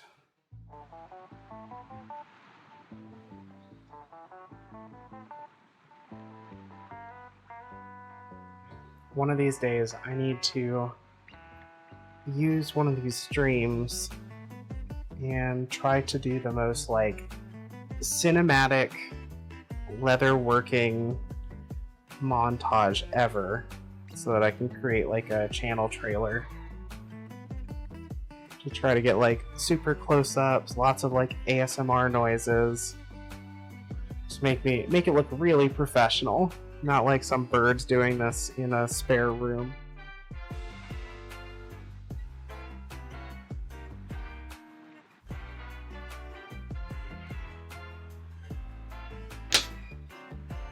There we go.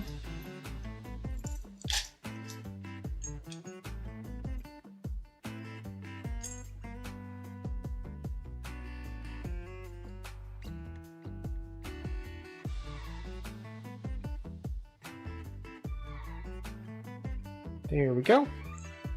All right. That's holes punched for one of these. Looking good. We'll just slide the next one under here, get these punched right away, and we'll be done. Well, with the hole punching. Still gotta stitch this up.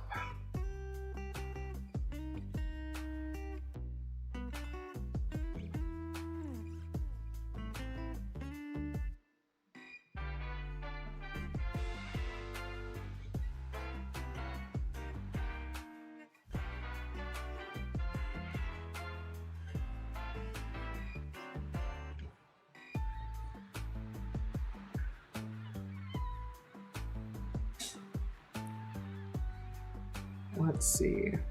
If we get this finished, we may have some time to, again, work on some of our other stuff. We've got plenty of other projects to work on. We need to design some new boot charms for the market. Still got to finish designing the charms for Pride Month. We've got a bunch of the flags, but we're still missing a few. I'd like to get that fixed. And then we also want to add some stuff like bats and other things. Yes, like a leathercraft thirst trap. That's kind of the goal, right? Follow me. My stream makes good noises.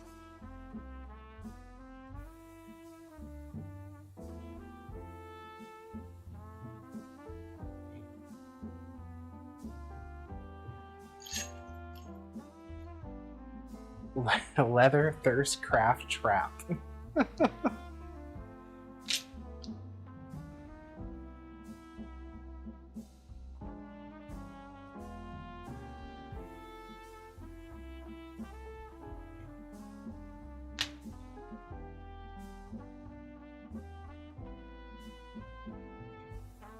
Here we go.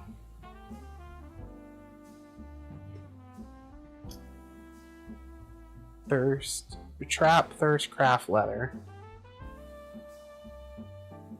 Feels like a energy drink tagline for leather workers.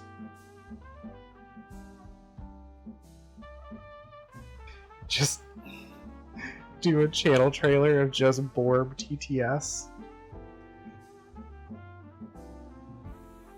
Most of it would just be Final Fantasy XIV copy pasta.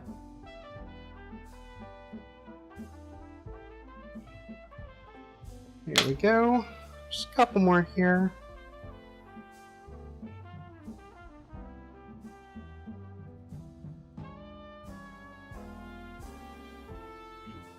There we are. It would certainly wake you up.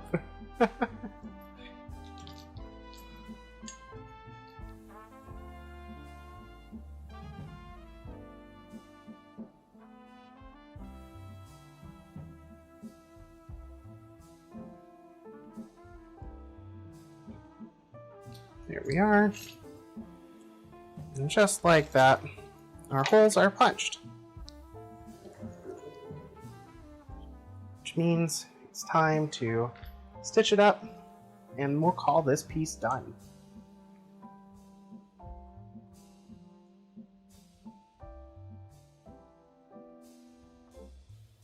Leather cleaner. I do have some leather cleaner. I don't think you'd want to drink it. In fact, I do not recommend that.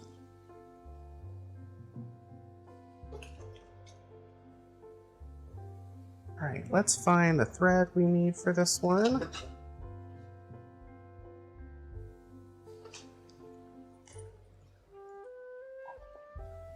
I believe... Let me double check here. I believe it is that thread that we're using.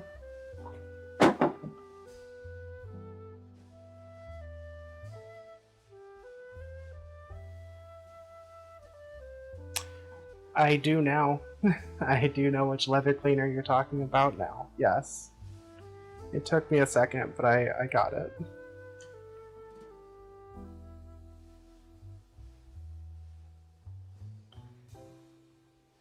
Alright. Let's make sure.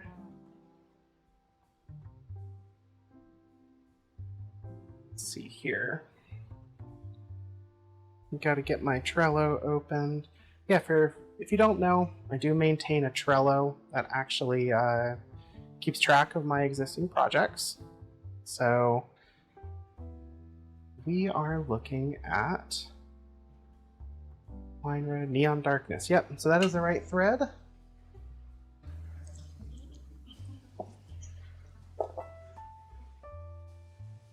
We're going to take a moment and double check our length here.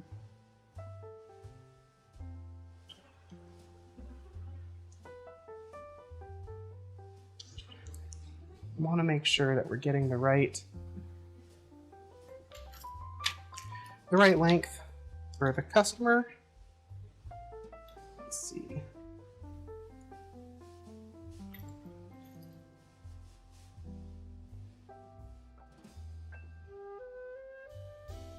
Okay, so we are looking for about 15.5 inches, which for my current measurement, while our martingale is pretty well at its default setting, we are looking at 15.5 is right about here.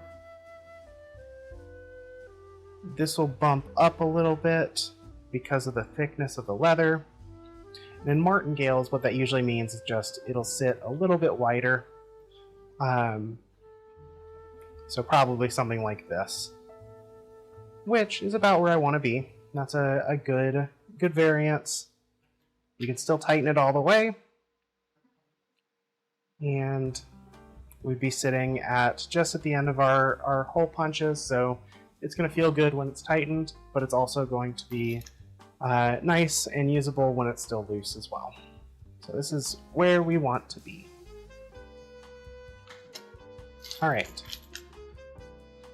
we're going to get my needles here, get some stuff threaded up. Gonna move y'all back. This will be easier to watch from my angle.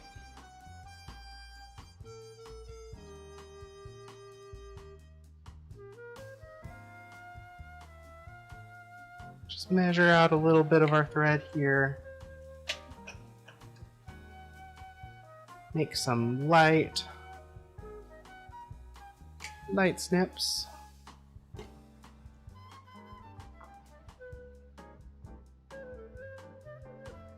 Get this all threaded up.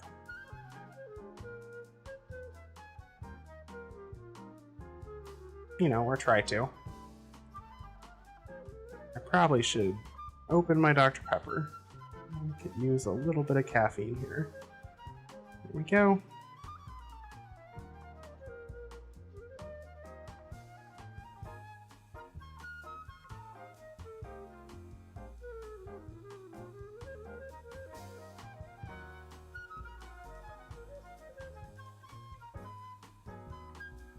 Did I show you the other choker collar that I'm working on, or that I'm excited to work on? Probably after we finish this, if we have any time.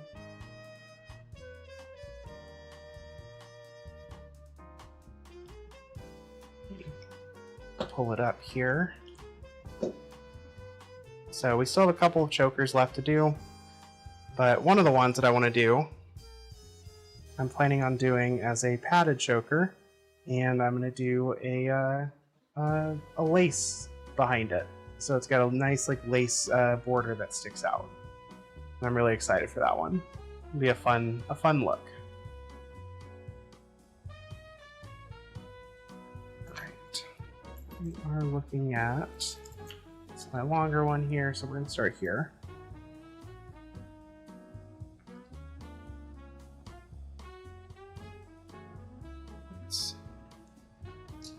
Raise y'all up a little bit. Make it easier for everybody to see here.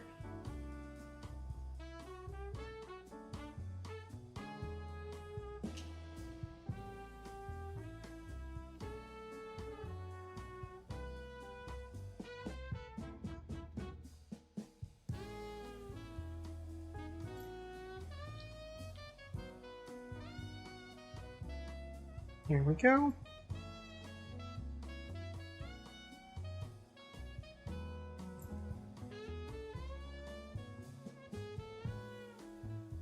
Now this thread's going to be really interesting because for the most part, it's going to kind of meld into the natural colors of the leather here. It's not going to be super visible, but then it's going to have pops of pink and bright red that I think will look pretty interesting.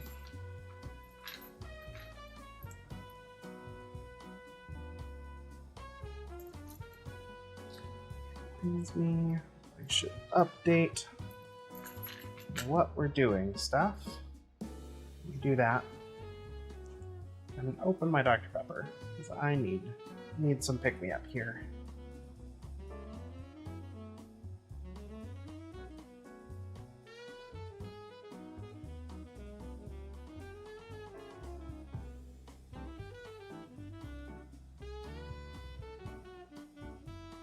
There we go.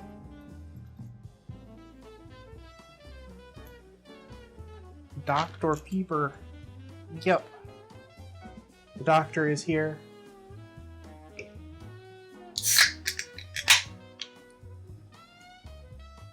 Had a very satisfying noise on that one.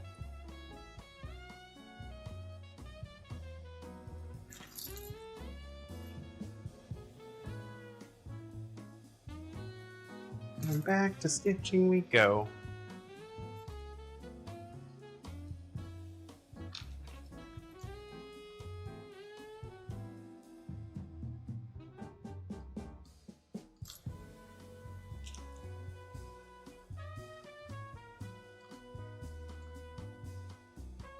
Alright, it is a lovely Thursday night.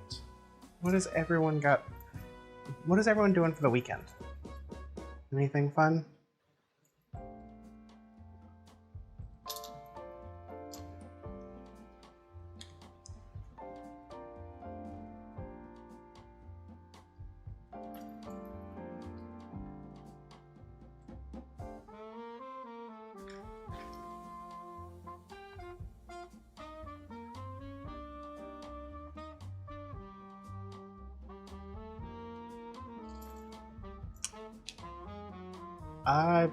I mean, yeah. Laser hair, I would say, is still fun, even if it's not fun. You know, it's something you need to get done, but I'm sure you feel better afterwards.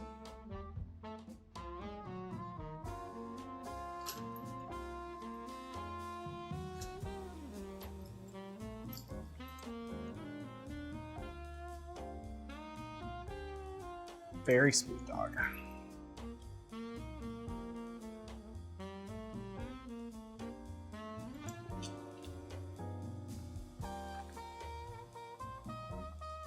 So, making some progress here. Starting to look pretty good.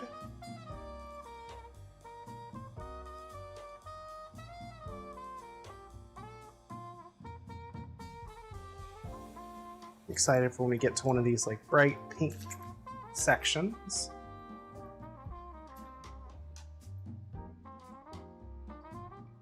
Yep, gotta get the Brazilian done. Gotta prep for surgery. It's an important part.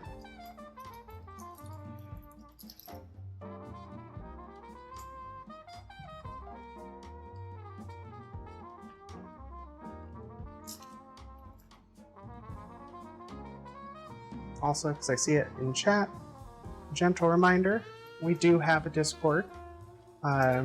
If you like hands-on crafting or leather work or, you know, anything in between, I'd love to have you join the community. Even if in Discord's not your thing, would really love and appreciate continued support on this channel. You know, share it with friends or people that you think might be interested. I'm really trying to grow my following here. I recognize live streaming leather is probably never going to be the most popular thing in the world, but I would love to get to a point where maybe this helps truly supplement my income, or at the very least drives more people to maybe order something from me.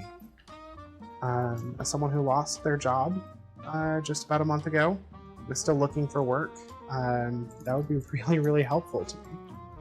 So please keep sharing, please keep promoting, and just helping me find new members. I appreciate it.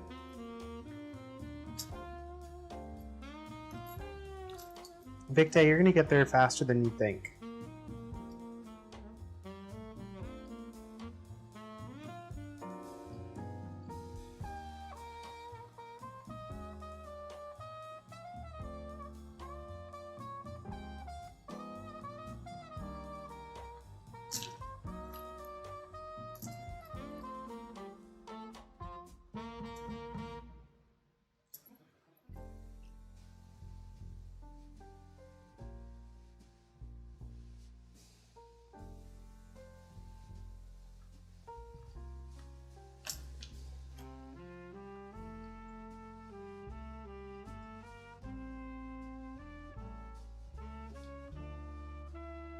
Here we go. We finally hit some of the pink there. Looking pretty good.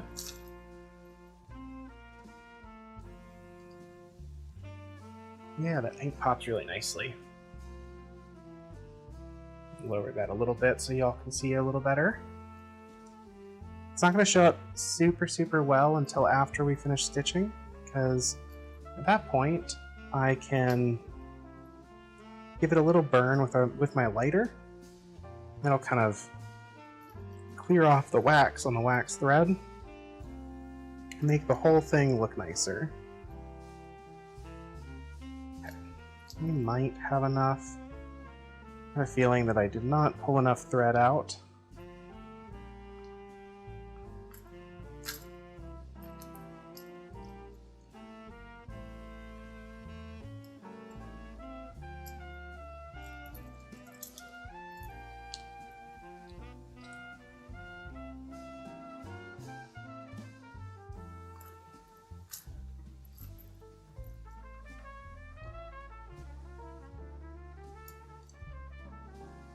There we go.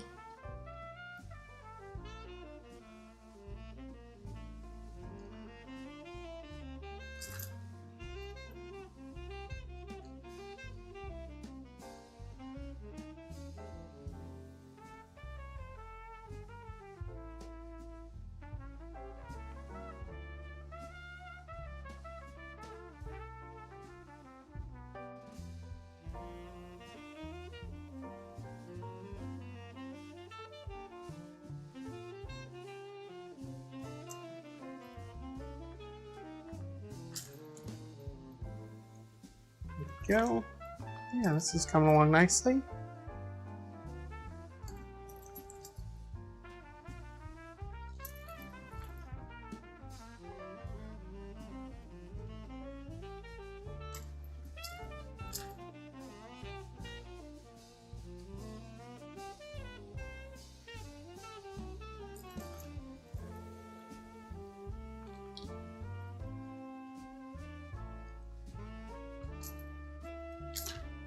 Alright, I think we are making some good progress here.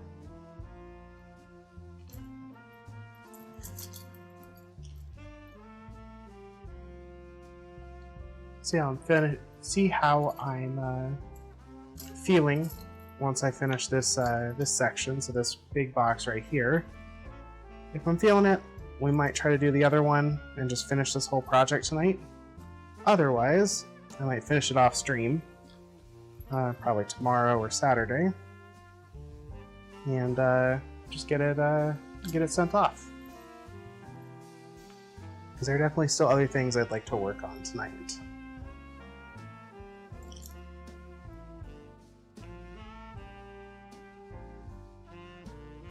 I definitely don't think I mean, maybe. Hi, Smokey. How are you doing? Yeah, this color's nice. I really like this one.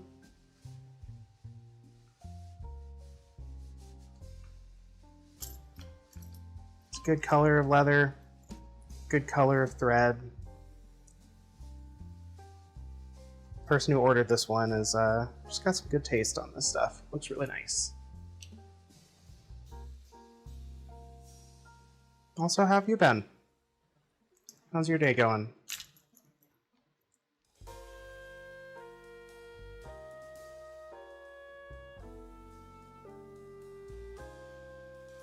You're on your 15-minute break at work? Well, thanks for popping in while you could. Yeah, this is a multicolor thread, so this is the thread itself. You're hand stitching it because it's a little too thick or a little too big to actually fit in my sewing machine. But it's a really pretty thread. And it means that, for the most part, we're going to get this kind of cool random pattern of lighter threads and darker threads.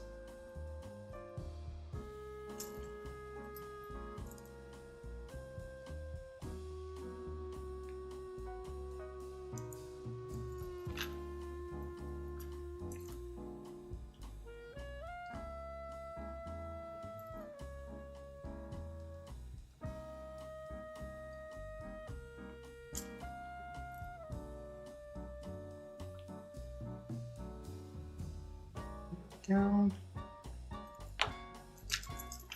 Give that a flip now while we're at it. Make the next section a little bit easier here.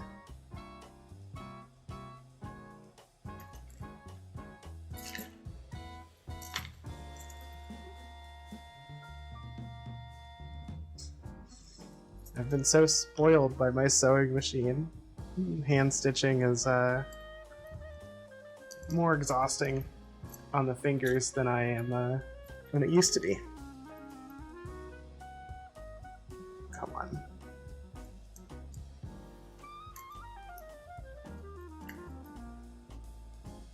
No, I really need to get a stitching pony, I'll be honest. It's one of those that's like been on my wish list, and then every time I could actually go get one, I just forget.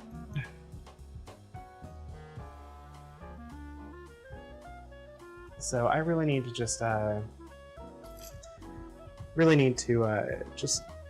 just suck it up and get a stitching pony. It'd be so much easier.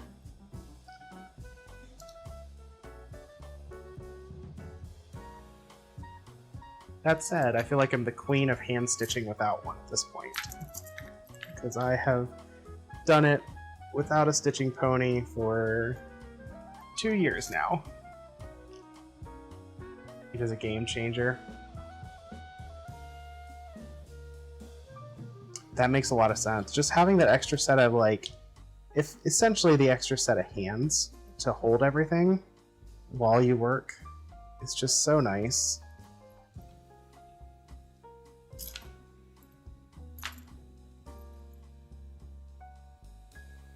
Yeah.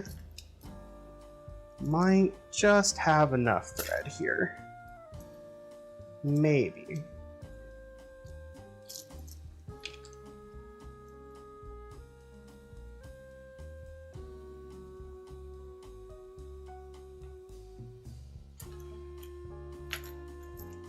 Once we get through this box, I do think I am going to take a short break and run to the bathroom,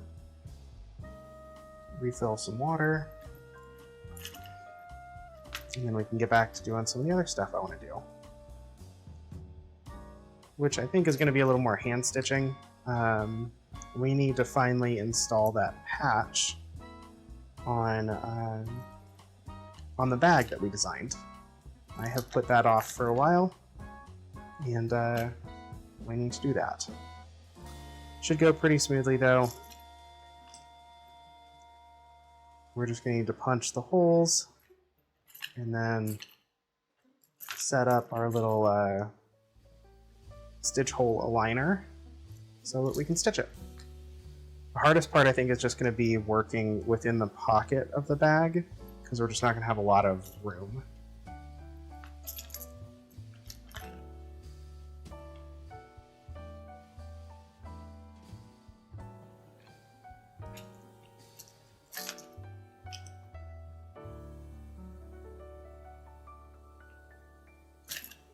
I keep going back and forth onto whether or not we're going to have enough for this.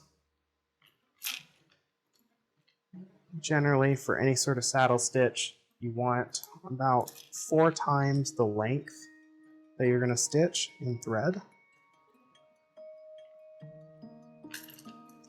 And I think I got that, but I think I only just barely got it, so I don't know how much, I don't know how close we're going to be here. And you're right, only one way to find out. Just keep going.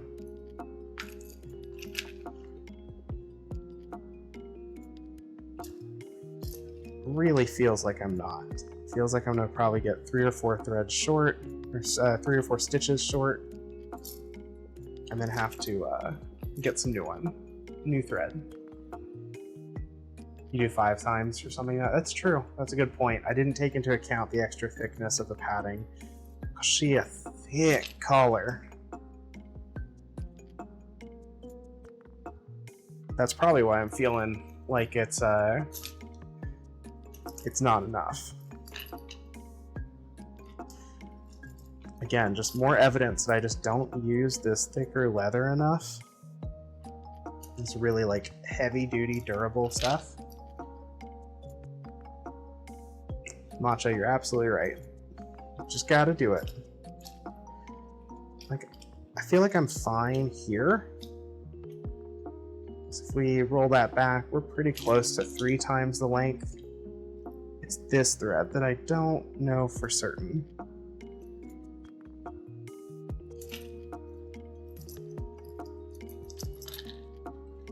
Go up, back. Like, theoretically we should, but it's gonna be real close. We've still got these 4 stitches up here.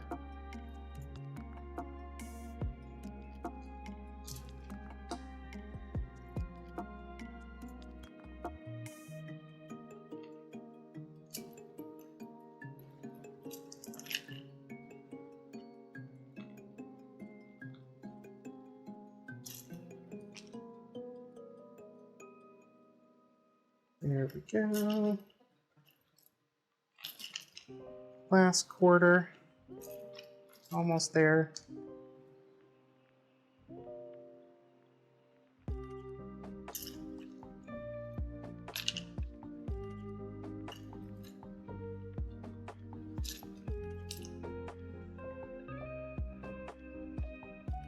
One thing I'm realizing that I didn't do for this one, I really should have before we got this far.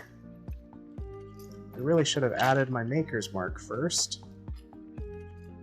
I'm so bad at actually adding a maker's mark.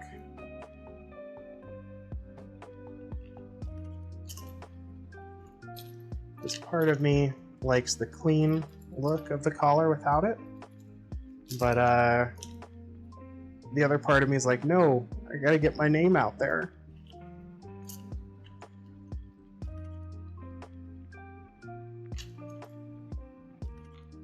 Very least, let people know that it's truly handmade.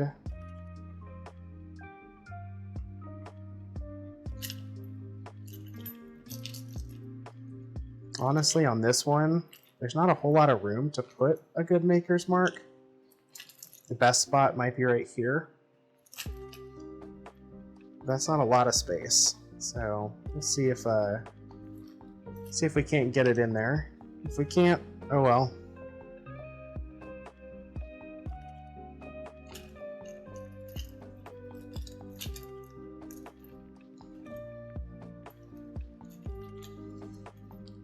Chad, I think we're gonna need a another just short run of thread here. I feel like I'm quickly gonna run into a point where I won't have enough thread to turn my needle around. And that is a good sign that gotta cut it off and get a little more thread. But I think I'm right, though. I think it's going to be in the last, like, 3 to 4 stitches.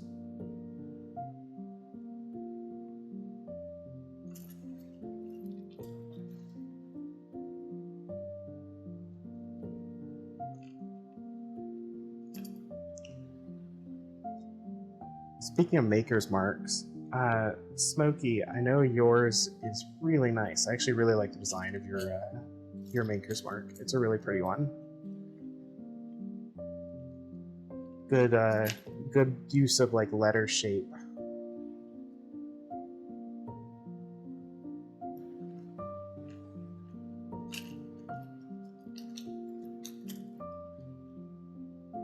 Yep, this might be the last stitch hole here. Just barely have enough room to get that through. See what we can do here. Yeah, I think this is gonna be it. We are 3 stitches short.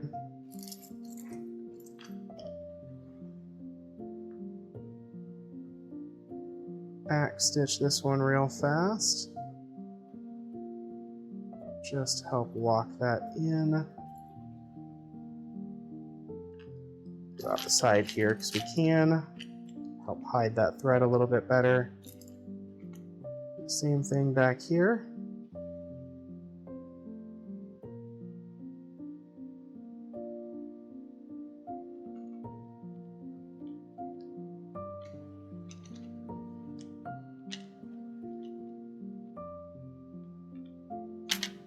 Nice. That's always good.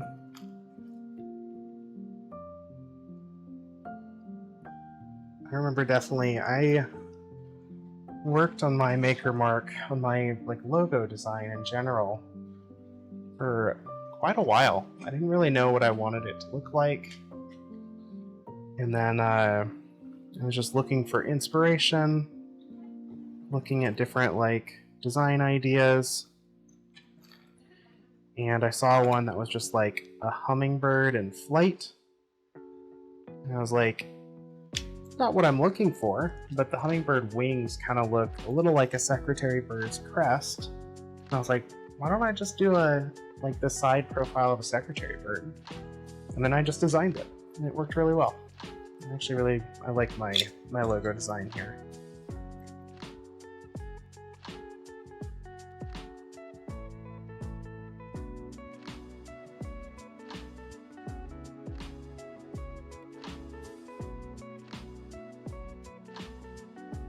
Okay, that. Tuck any of the ends back in a little bit.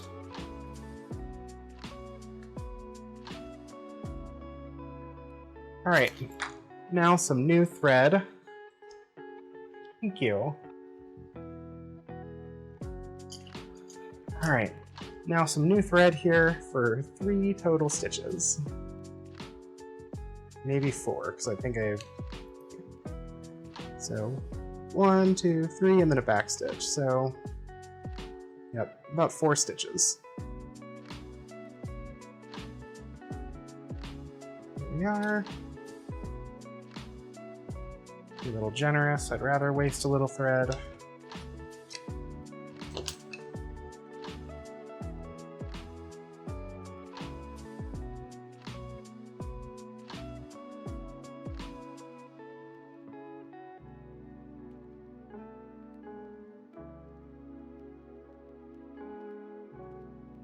Nope. Alright. Hands are not wanting to work right now. There we go.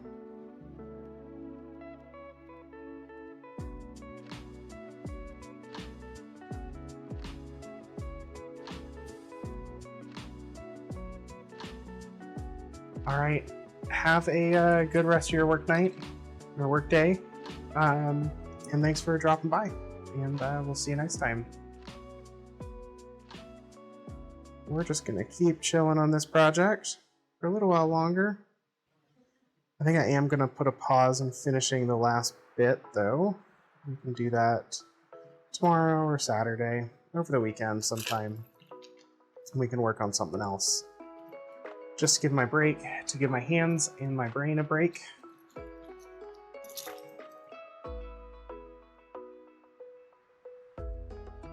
Okay. Last couple stitches here.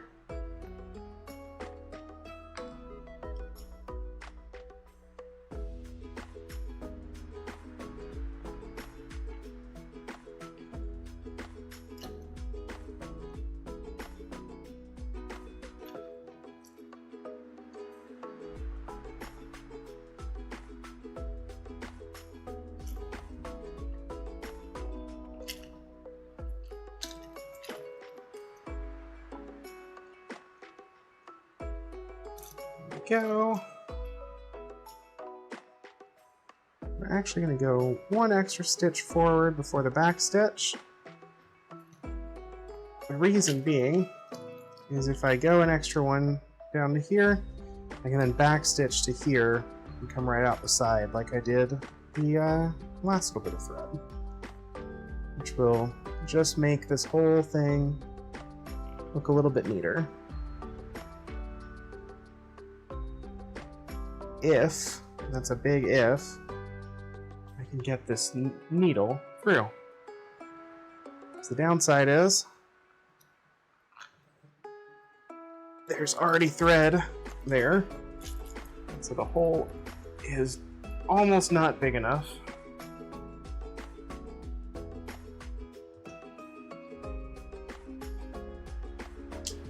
don't usually like doing this. It's a great way to break a needle.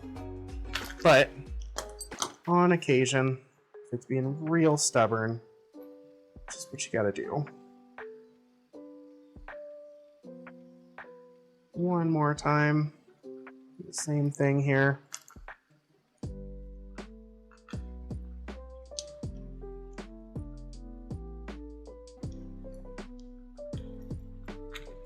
Here we are.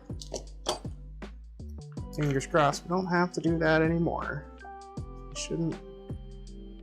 We aren't going all the way through this time. So we're back stitching back to this corner. Back stitch the corner here as well.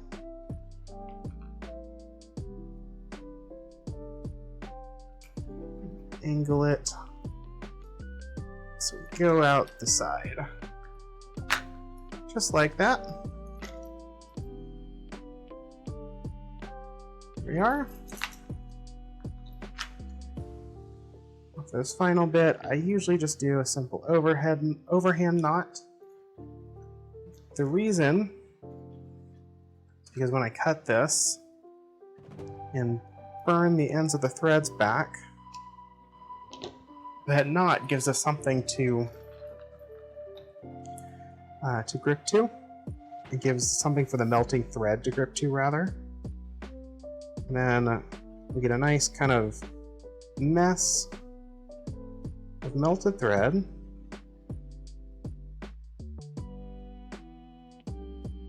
That I know is not going to come untied, come loose. Because we're at the side of the collar too, I can generally push it up under the leather in a way that it's not visible at all. Here we go.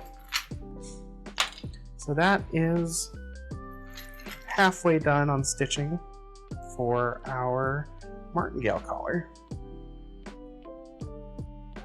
With that said, though, we are going to take a break on this, just to give myself a little bit of a break. And I am actually going to take a break by running to the restroom. So I'll be back in like 3 or 4 minutes, and we will get back to work on figuring out next steps, the things that we're going to do next. So let's see, we'll be right back.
Alright. We are back. We are gonna shift gears a little bit. Mostly because I want a little bit of break for my fingers. Got them sore fingies. So we are gonna switch gears here. We are not working on a cast iron pan holder, which is what's currently being shown.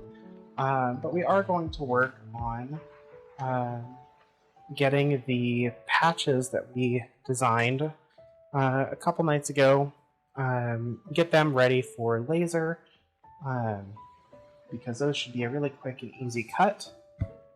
And then we might work on designing some of our other boot charms, our pride flag boot charms, that sort of stuff. So we are going to switch over to the moment. Switch over there so you can see a little bit of what I'm doing. So the patches that we're going to cut out here right now, these are patches specifically that we designed to replace some damage on a satchel. These are pretty simple, but I'm going to go ahead and get them opened up here. Let's see. Go ahead and open these. So we've already taken care of these. This patch is already printed, already actually ready to go. You can see here, we've already painted it, sealed it, everything. So we're going to focus on getting the simple square patches done. That is these right here. Which means we just need to lay them out onto our leather scrap here and see if we can't get a good print.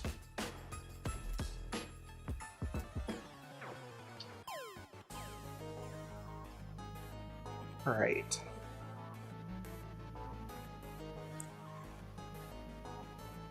Now, because we are using scrap pieces, we get to be a little more careful than I normally would about how we lay these out.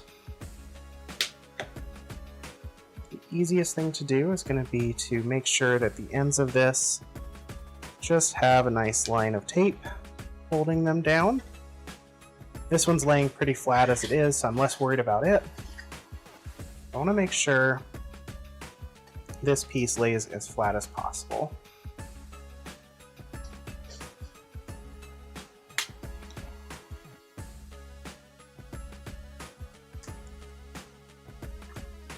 Go.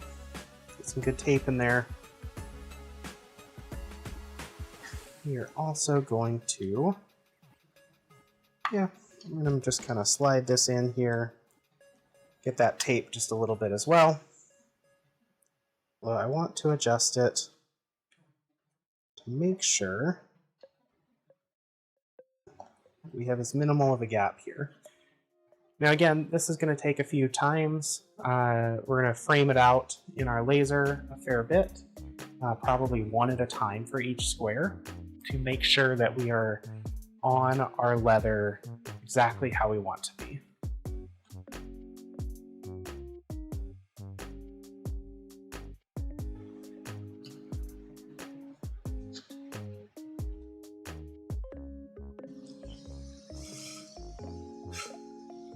First thing we're going to do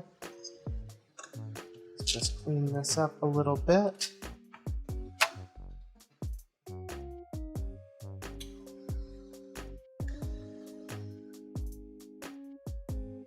Get that in.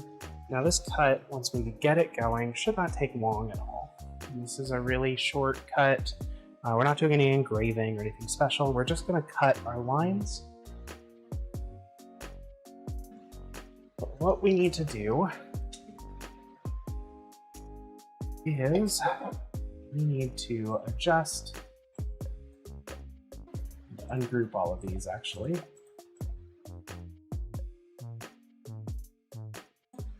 Because the way that we have stuff laid out kind of need something like this. We have 3 in a line, and then our last one we want off to the side a little ways. So for the moment, we're going to drop these to layer 1 so that we can hide it.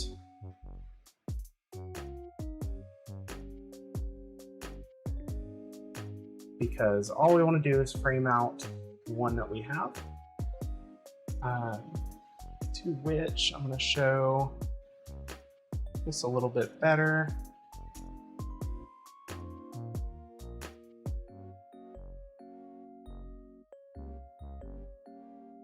Do I have one that does this? I'm not sure I do. Hold on. I don't, but we will make this work. So we're going to frame this out.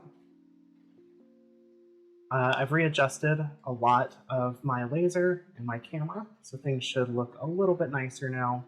So we're going to give this a frame, see how we're working.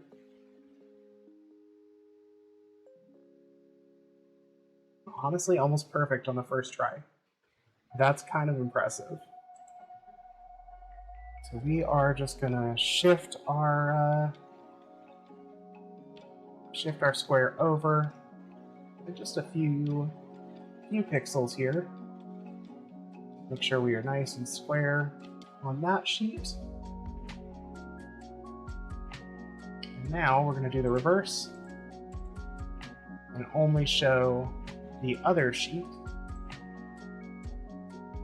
We know we definitely need to move over.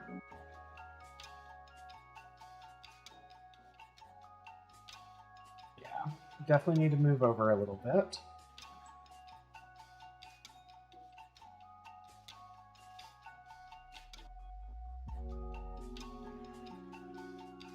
That's closer. Is it going to work all the way through?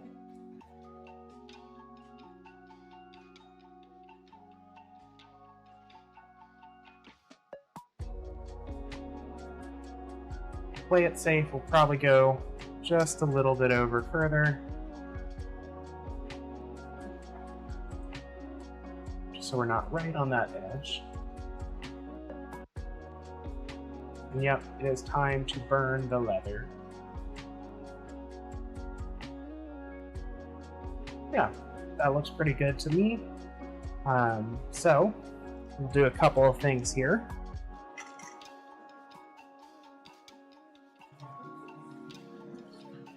Now, because this isn't a engraving cut, we shouldn't have a lot of the bright flashing lights. Just kind of have a standard light. Still, I have made some adjustments to the camera and some lighting adjustments that should help us ensure that the laser is not as seemingly seizure-inducing, because that's the last thing we want to do here. The other thing I always try to do when I get started is I generally burn a little bit of incense in here. This is mostly just to help with the smell, because while I'm sealed up, I do vent outside, and I don't want the smell to be overwhelmingly bad, and usually some incense helps with that. Alright, get my lighting set up here. Get this a little bit brighter. And this leather, we're probably going to want to do a few cuts here. Move everything back over to our black layer. And layer 1 here, and we are going to make sure we're doing probably 4 cuts. Anything else I should be able to cut just fine. Honestly, we don't need to do the laser with this, but it does make it a little bit nicer. And it ensures that everything is exactly the same size, which is really what we want. So, looks like our cut time is going to be about 5 minutes, which is pretty good. And while we work on that, or while we get that going, I will work on getting set up for what we're doing next.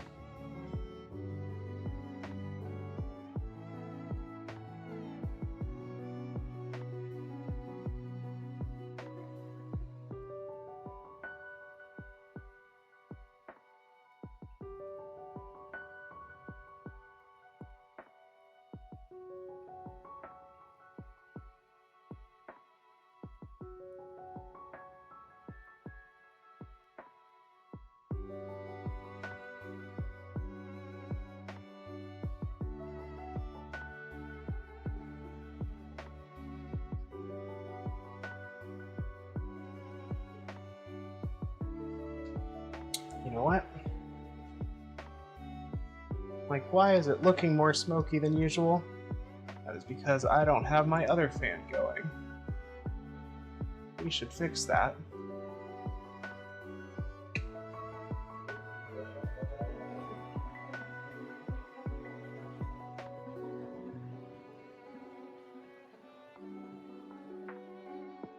Alright, see you in a few minutes.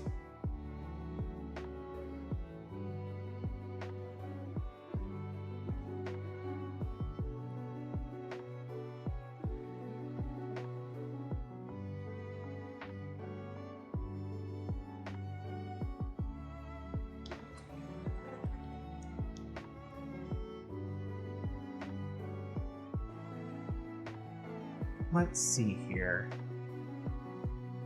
While we're looking at that, we can switch back over here to our designer here. Where is it? There we are. Switch back over. Take a look at what we're doing. That's fair. I'm glad you're hanging out a little bit more. Dang it. Nope, not Willie Nelson again. Every time. I cannot get this playlist to stop doing this. It's not in the playlist, but still YouTube thinks that it is.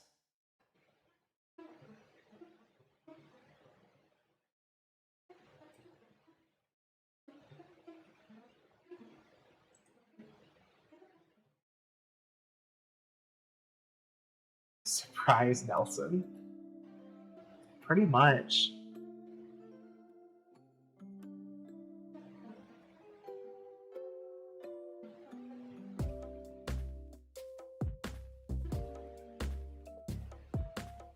I'm literally looking through the playlist now just to double check. Like, surely it's not.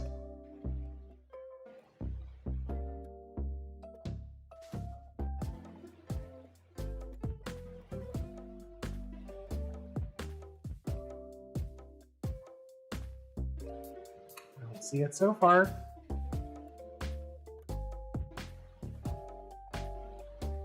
I do see some stuff that we haven't seen in forever.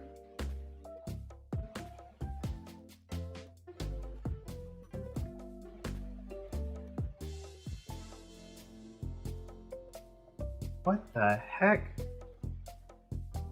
It is in the playlist. Why is Willie Nelson in this playlist?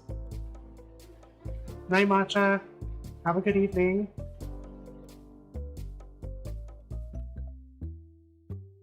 Yeah, I'm gonna have to make my own playlist. This is ridiculous.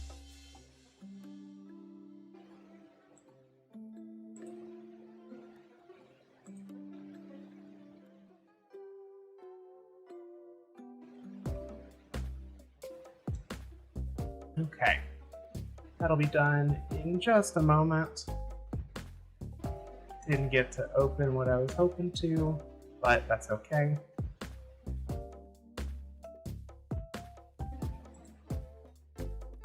Let's see, we are going to discard that. Let it finish. While we're working, we will start working on our next set of things. And that is going to need Affinity Designer.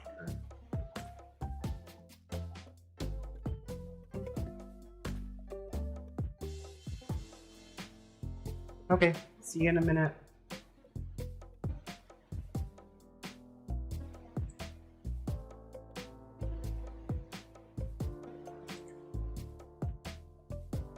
User's just about done. There we go. We will flip over here. Okay, there's Designer. We are going to pull our patches out real fast. Just see how they did. Now again, these are pretty simple patches. We're not going to do much with them. They are just really there to reinforce a satchel bag. And it looks like they cut out pretty nicely. I am very pleased with this. Let me get this switched over for you. Let's see.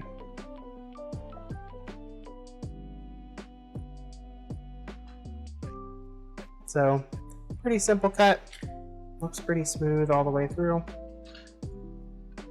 All of them are the exact same size and shape, which is just going to make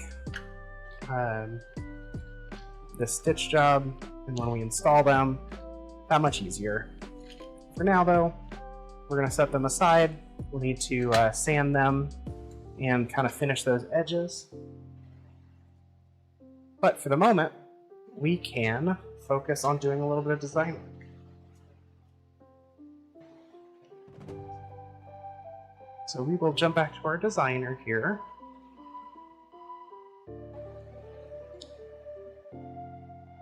Let's see. Designer. Here we are.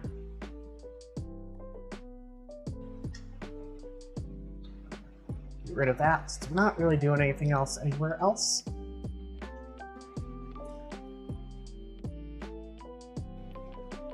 Now what we want to do, we want to open my Pride Flag boot charms.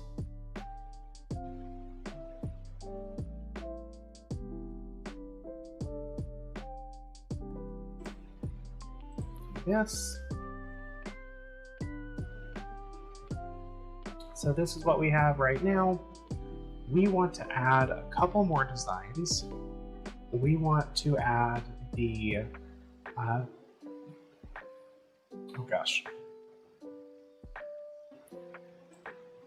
We want to add the new poly flag. So that'll be a fun one. We could try to add the Progress Pride flag, which would also be good. In this case, what was the other one that I wanted to? So I want to adjust this. So we're going to focus on the new poly Pride flag first. Let's see if I can't get it opened here.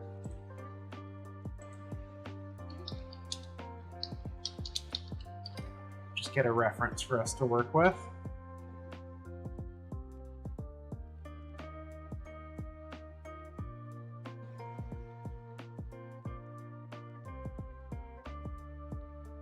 Let's see here. There it is.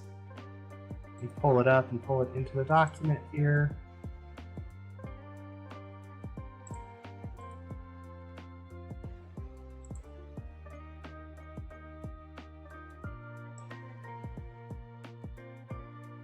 I'm gonna need to take a screenshot of this, I think.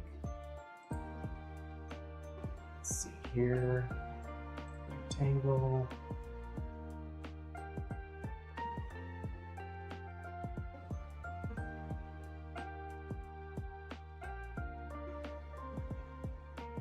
Alright.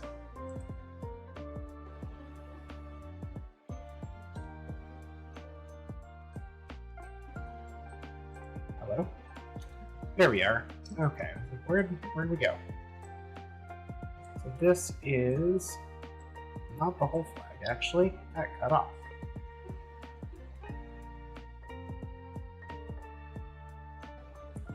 This is the design of the new polyamory flag. It's way nicer than the, let's see, in the full size of this. There we go. It's way nicer than the pie flag, which is what I currently have. So I am excited to actually work with a nicer looking flag.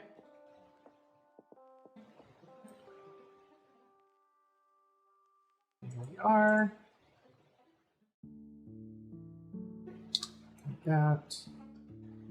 That's the one we're looking for. We are just going to kind of set this off to the side here so we can look at it as we go.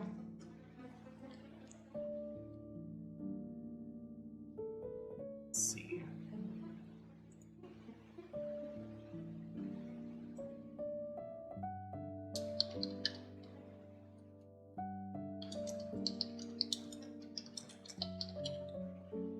Update some stuff here. There we go.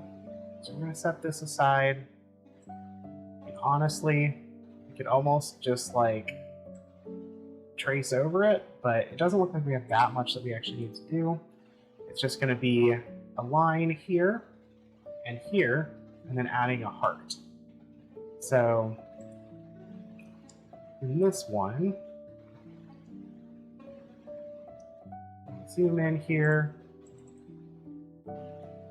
get rid of you.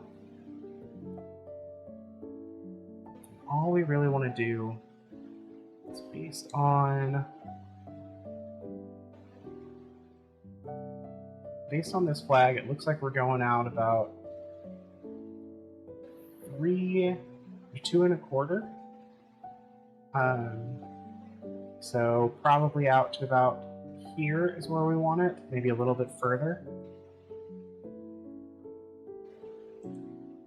Okay, go here to here,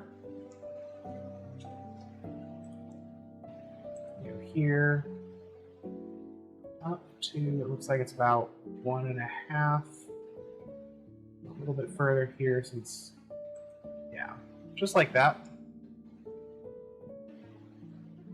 Make sure that line actually goes where we want it. Go. Pretty simple there. Bring that back to the intersect. Bring that back to the intersect. And now it's just the heart. So the point of the heart is right at this intersect here. So let's draw us a heart. Probably about like that. Let's see where we're sitting comparatively. A little bit small.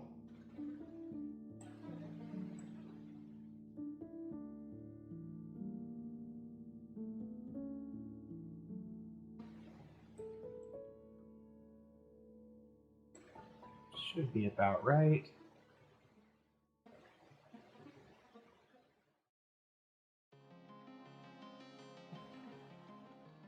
Alright, so it should sit right about here.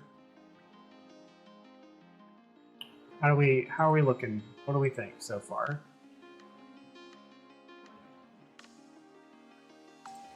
We'll make sure this is a line, not a filled shape.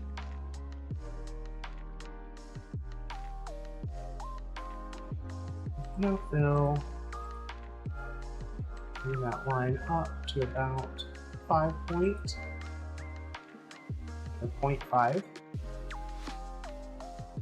Another thing we can do here, we select our heart, leave, adjust some of the details. Not a whole lot, but I think that works. I don't mind that it has a little more curve here.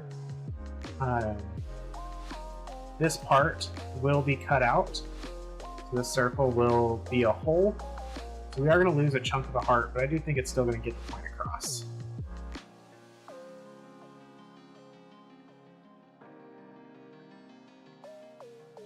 Alright. We'll take this. We're going to first make sure everything is selected here.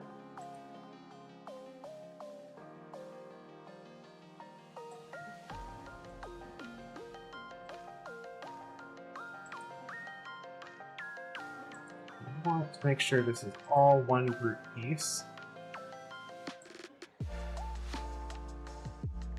Here we go.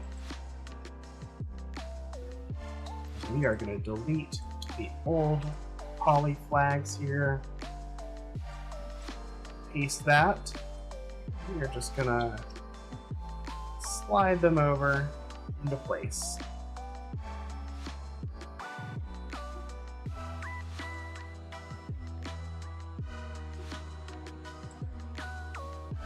Grab this one.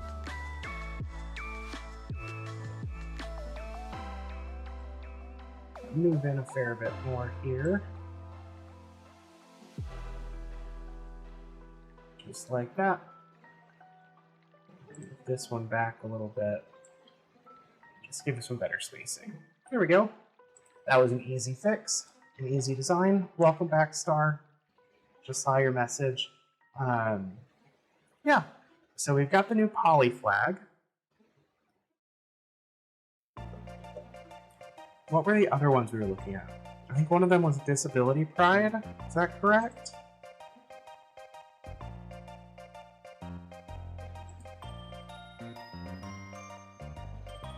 Let's see here.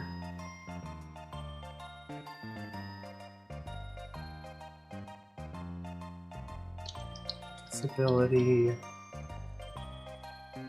Ooh, that's a fun one. I'm seeing a couple different flag designs here.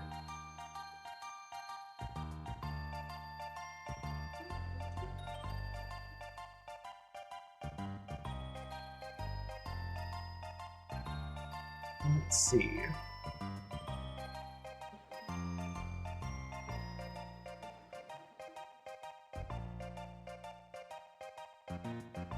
Flag, let's see here.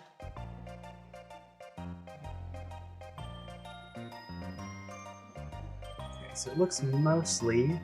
Oh, and the Leather Pride would be another good one. I don't think I've done the Leather Pride yet.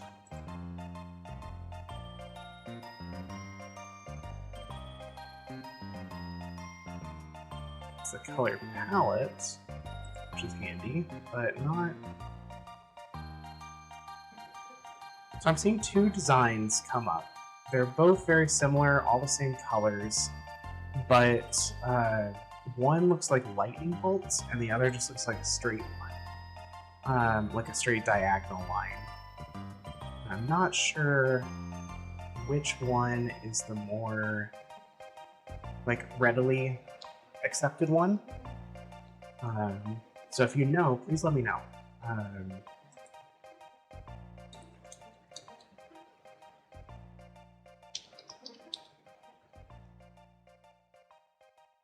Let's see.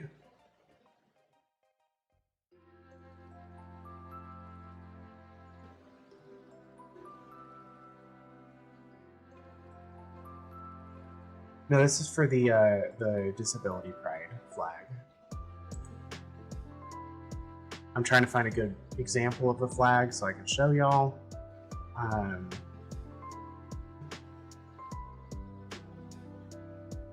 But I'm not sure.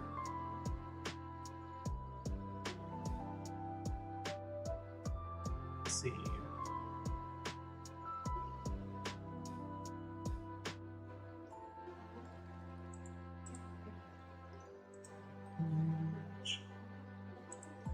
So there's one I can show.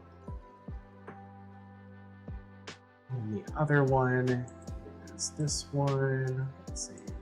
Image.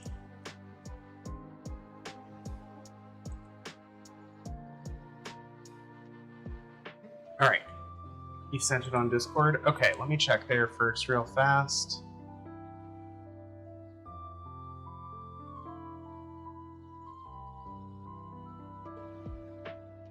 Okay, that is one of them. I'm seeing that's one of the ones that I keep seeing. And yes, I can get clarification on that stuff. Let me try bringing in the 2 flags that I've seen. So that's one of them. The other one is that one. So this is the top one is the one that you sent me.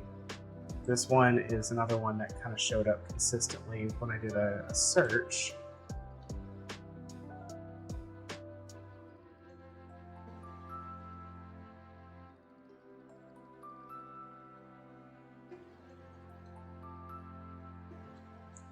I think we'll go with the one that you sent me, the top one, just because I'm not seeing a whole lot of explanation or reason behind the other one.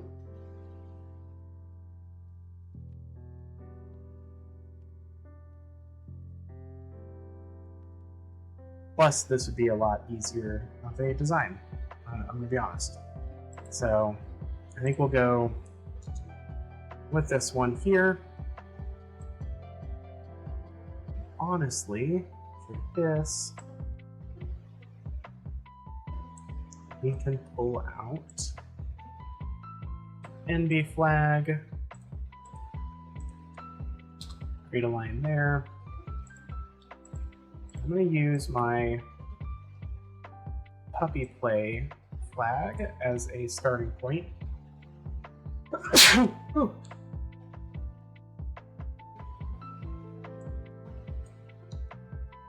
Because we already have some diagonal lines we can work with. 3, 4, 5. So 6 total that we need. 1, 2, 3, 4, 5, 6. So we really just need to remove the puppy. Remove those, not the outside line. Remove those outer lines.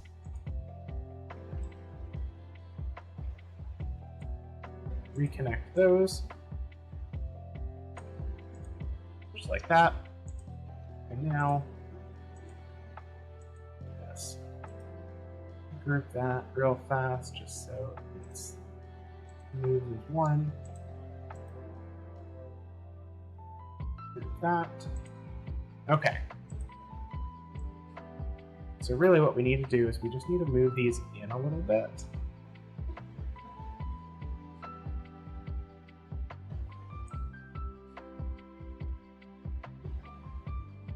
So we kind of want a even line spacing here.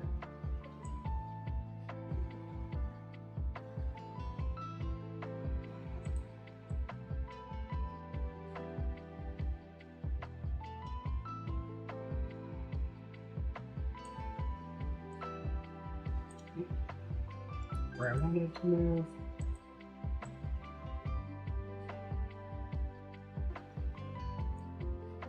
That's kind of the spacing we're looking for, I think. The one with the zigzags is the original. Those changed just lines with people visible. That makes sense. That makes a lot of sense.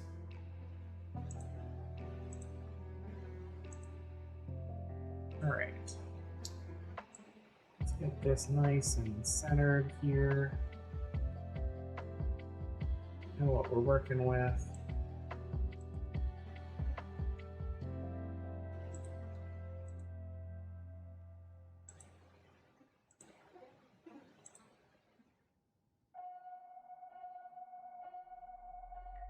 There we go.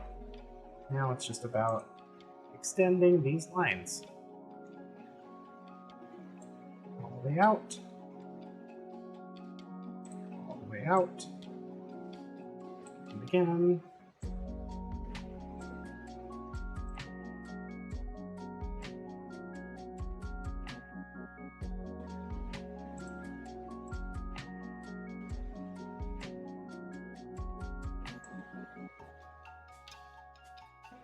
There we are.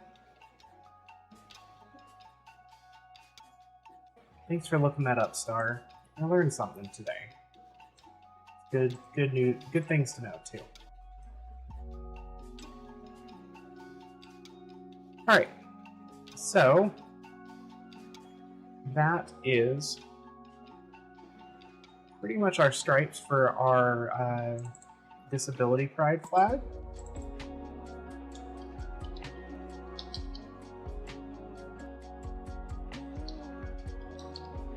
So I'm just going to update our label here.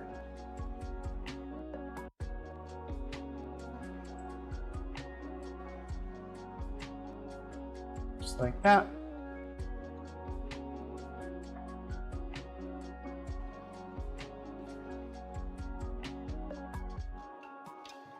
Go ahead and delete all of those. Make sure everything here is grouped. Nope, not that. Right. Do this manually then.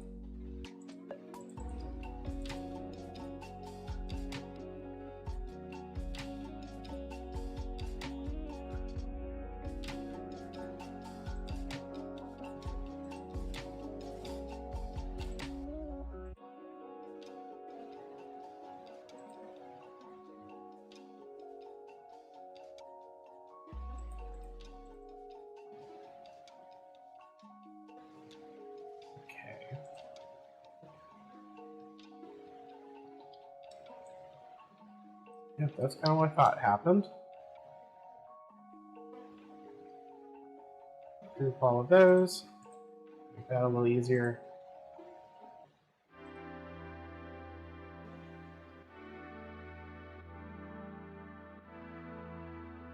There we are.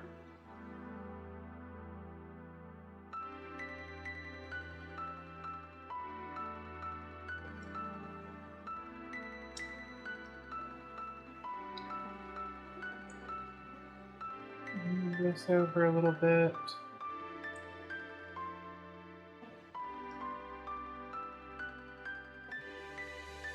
$40 till pickle time. We do enjoy a good pickle time. Alright.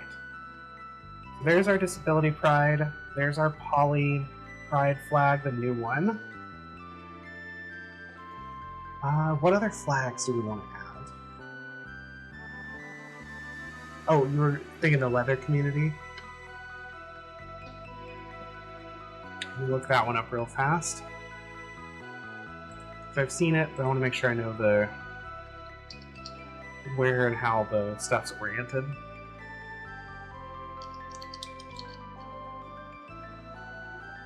And there it is.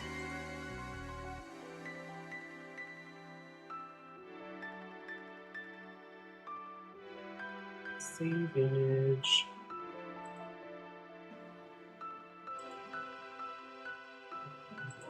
Just drag and drop it in.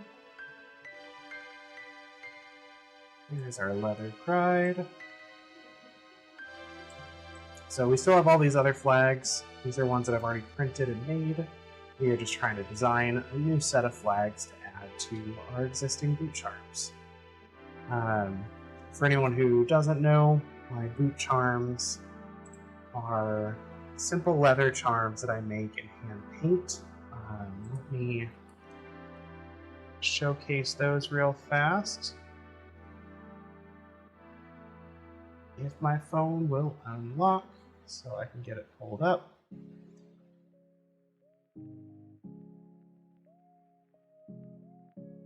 Let's turn that back on, and then we're going to switch you over and do the PPZ there. So, boot charms are these little hand-painted charms that go in or get attached to the boots via the laces, and we are designing more of them because they're really popular. People really enjoy them, enjoy adding them or buying them. They're also really cheap, but they're a great little little piece to just add on to give your boots a little bit of a flair. So we are designing some new ones. We have already printed and made not printed, we've cut and painted a number of them, and I am just trying to stack up on what we have before Pride. So I think we are going to, let's see, 1, 2, 3, 4, 5, 6, 7, 8, 9 spots. That's a very dense one. 1, 2, 3, 4, 5, 6, 7. That is probably going to be the smallest set of stripes that we've gotten so far. Alright, we're going to use the agender flag down here to start.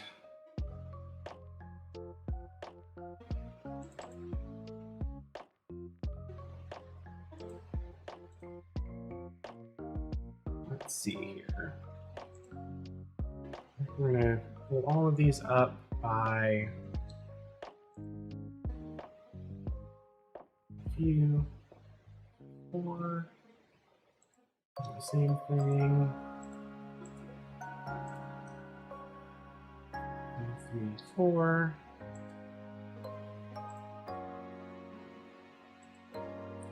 1, 2, 3, 4, 1, 2, 3, 4. Probably too much, actually. So let's actually go back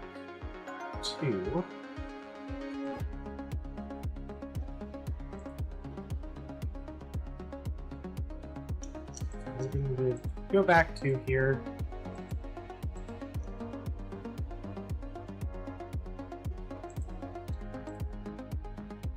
Gotta find that good middle ground.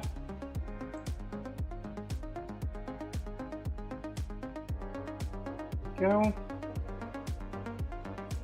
And select you, and you, and you. 1, 2, and 1, 2. Okay. I do have to do an MLM flag. That's very true.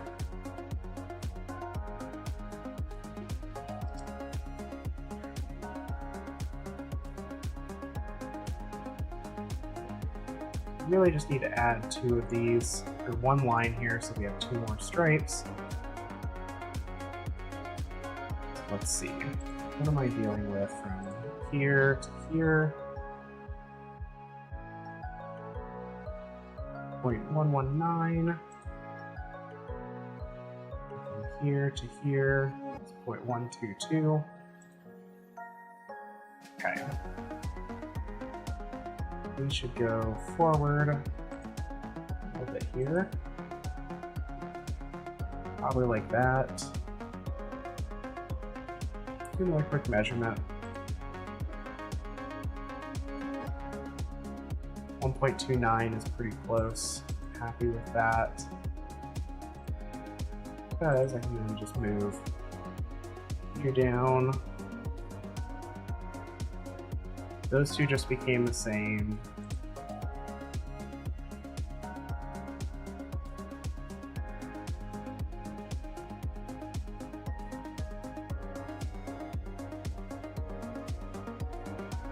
Let's see here. 101, 112. So this is equal.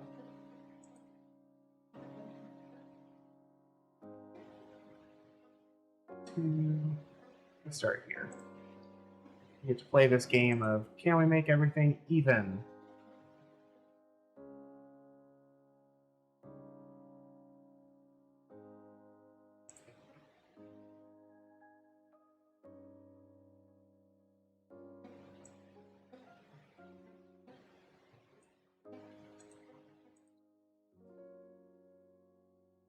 Alright.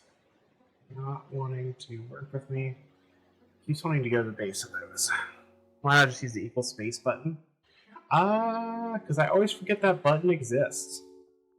That's a great point. let's see, it is...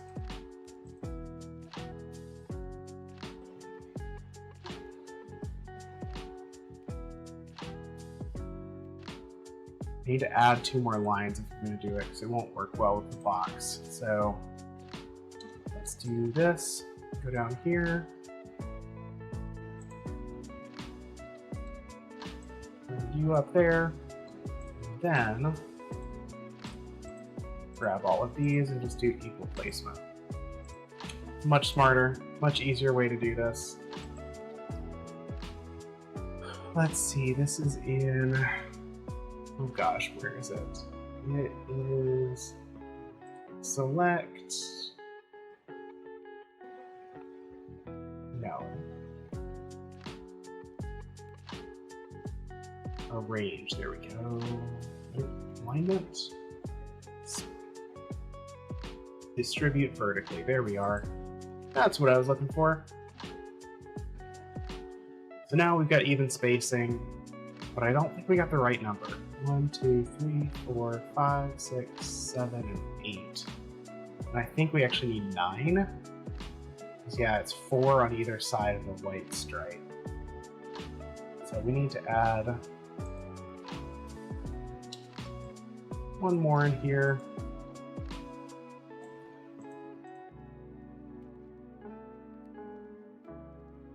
And do that arrange 1 more time. I know this is thrilling to watch.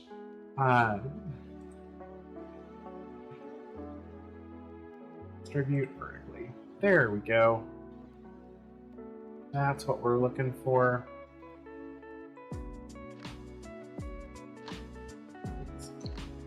Leather.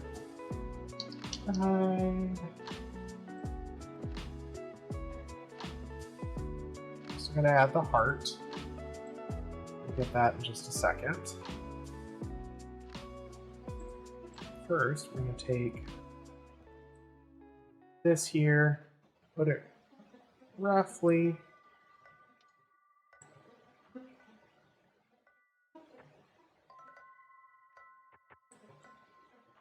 even to what our actual flag dimensions are.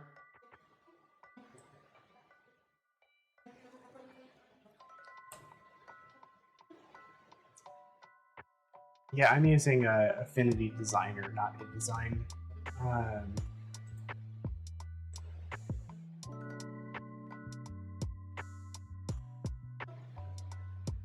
So you can see, make sure we're at the right angle here.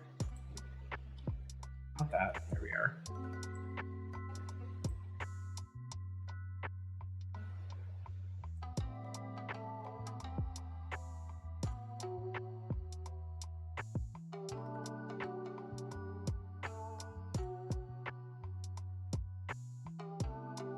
Probably about close enough. We're going to do a little bit of adjustment. Yeah. So I did skew this a little bit by widening the picture of the flag that I had. We are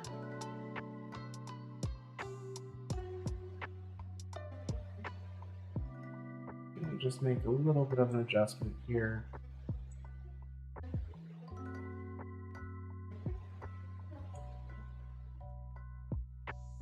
Go.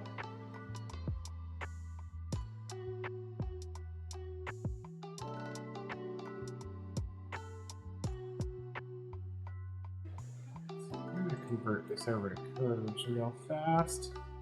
Need a little more control over the shape. See that that goes flatter on these ends, and I kind of want to match that.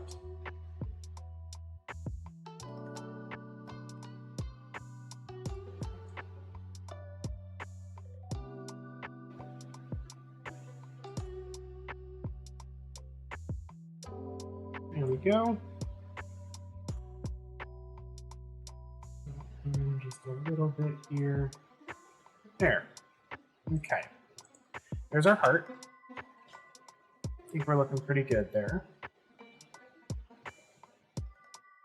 Which means now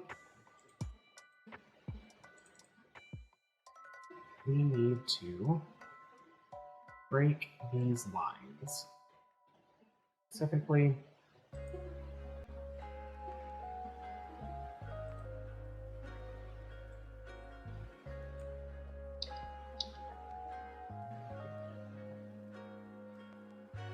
to not on the heart. We actually want to select the line first.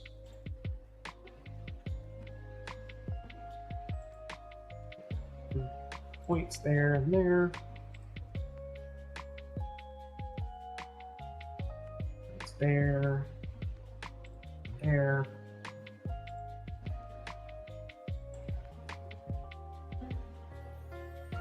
And a point there. Now, select both of these,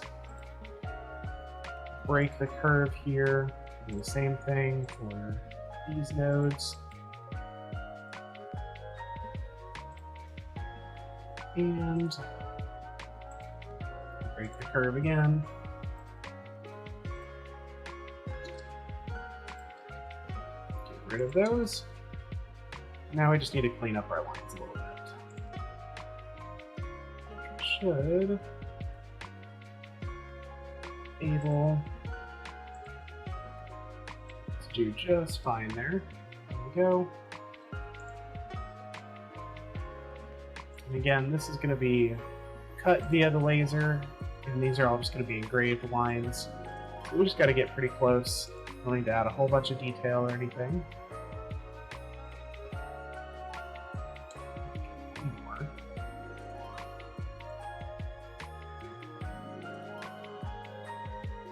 Here we go, just like that. So there is our Leather Pride. Go ahead and delete that. We'll delete our other old flags here. If I can get them selected. Here we go. And now, let's just make sure everything in here is grouped nicely.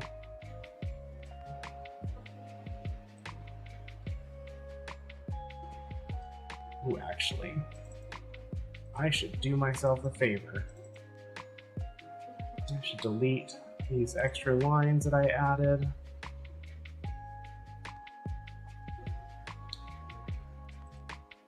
Otherwise, the laser will read that as extra lines and will absolutely cut it or engrave it multiple times. And that's not what we want. Get this lined up here.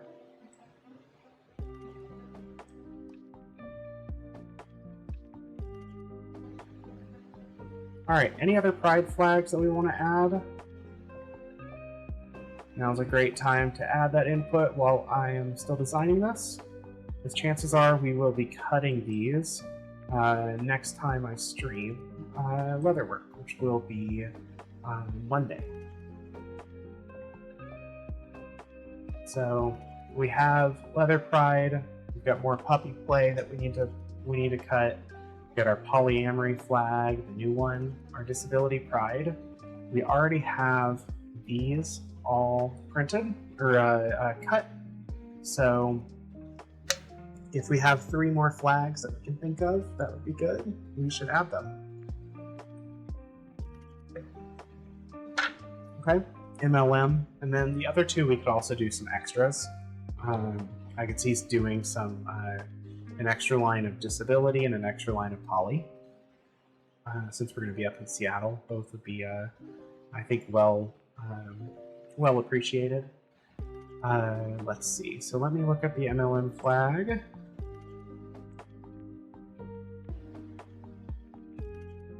Let's see.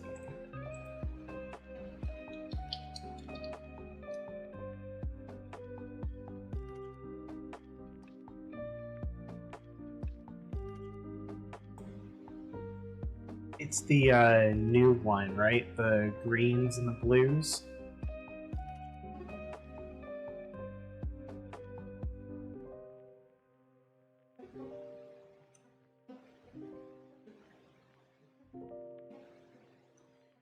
Yeah, I do already have Therian emblems for my boot charms. There was a really good flag that I actually have hanging up on my wall. That is a really nice Therian flag that a friend of mine designed. Let me see if I can pull it up. I would agree with you. I don't think it's something that... also, welcome back, Smokey. I don't think it's something that everybody is, like, fully agreed upon. But if I can find that flag, I'll show it off, because I might as well show off my friend's work. There it is.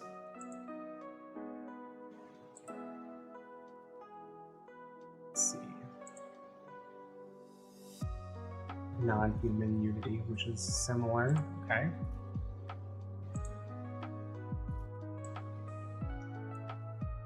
So this is a Therian flag that my friend designed. And while it's probably would be too complex, just with the grass and the clouds, it's really cute. I really like this one a lot. So this one is hanging up on my wall. They finally made full-size flags not too long ago, and I really like it. We could definitely try to make it. I already have the Therian emblem. It would just be when you shrink it down to boot charm size. That's a lot of detail to try to fit into that space.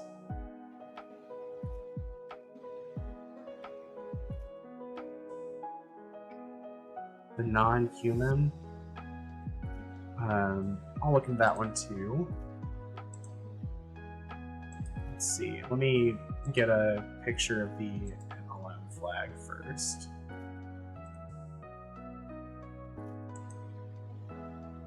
Let's see here. Non-human unity flag.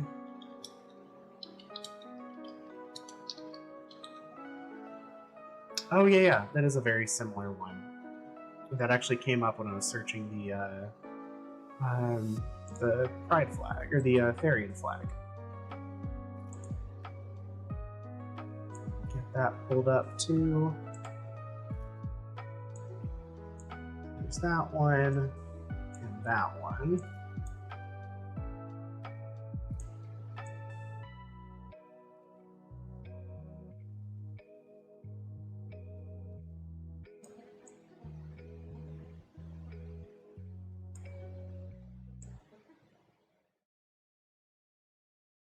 So this one, actually, we already have the stripes for,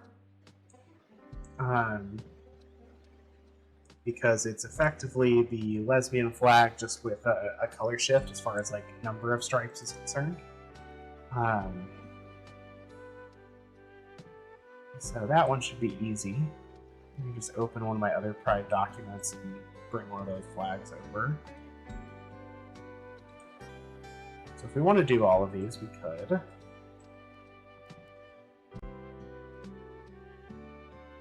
This might be something that we come back to, because I'm looking at the time and it's 11 o'clock, and I did want to kind of wind down and do some games for the moment. I've got these flags pulled in. I can keep working on them, and we can get them made. Again, I don't know if we can do the Therian. That's a pretty detailed design here. I think it'd look great, but I don't think it would be great for the size of these boot charms. So we might not do this one. Not sure about the design, like if this would come out in a high quality for the non-human. It would be a pain to paint. I think for the, yeah, honestly, the Therian for sure. I think this one could be easy because we could just engrave the black. And so there wouldn't be painting here, it would just be painting around it. But this Therian flag, as cute as it is, I think is a little too detailed. Instead of Therian, we could do bear. Bear would be a good option too.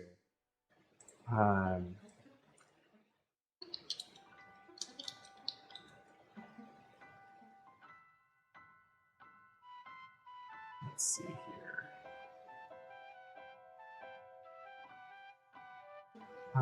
That could be a decent one. Let me pull that in.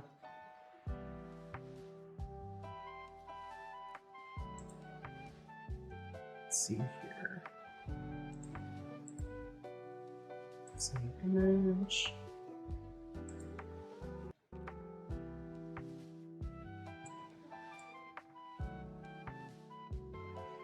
That bear paw looks so off to me.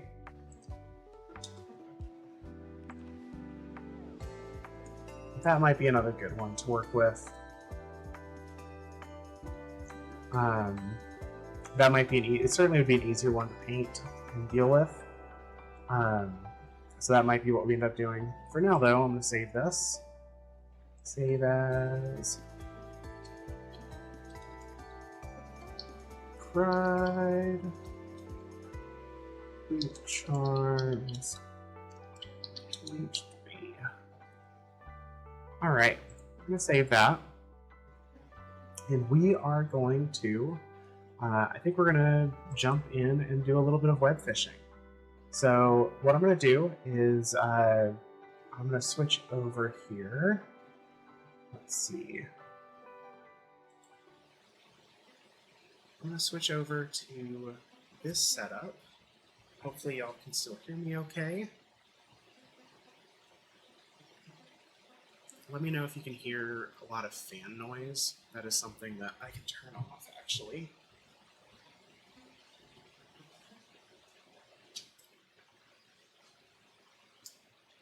There we go. That should be a little bit better. It's audible, but not like bad. That's good to know. So we are going to jump into some web fishing. And I'm just going to create a server here and show the invite stuff on screen, because there's not many of us. If you have web fishing, you're welcome to jump in. I would say it could be a lot of fun. If you don't and you just want to watch, that's also completely fine. So let's see, let me adjust the game capture here. We want web fishing.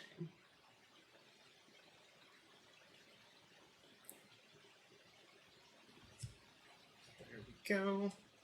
Let that catch up.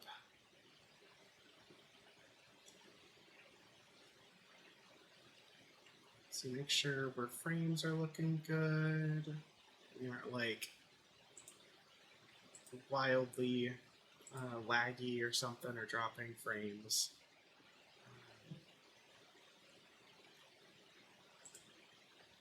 This is not exactly it's not a CPU heavy game, but it is. I am running a bunch of other stuff right now.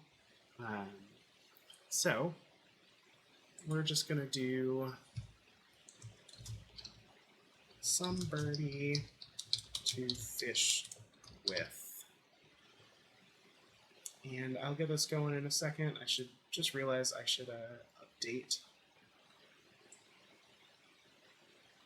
Let's see.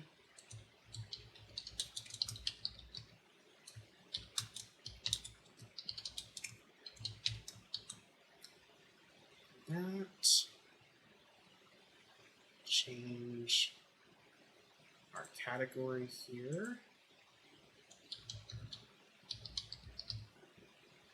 So web fishing. Then let's see. That. Do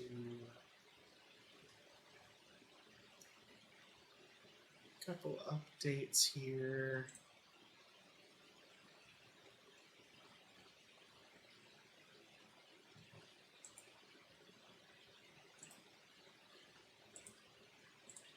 Update our tags. Also going to probably set a marker would be helpful.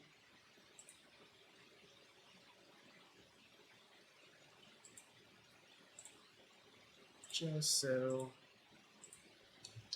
web fishing. just so I can cut this a little bit.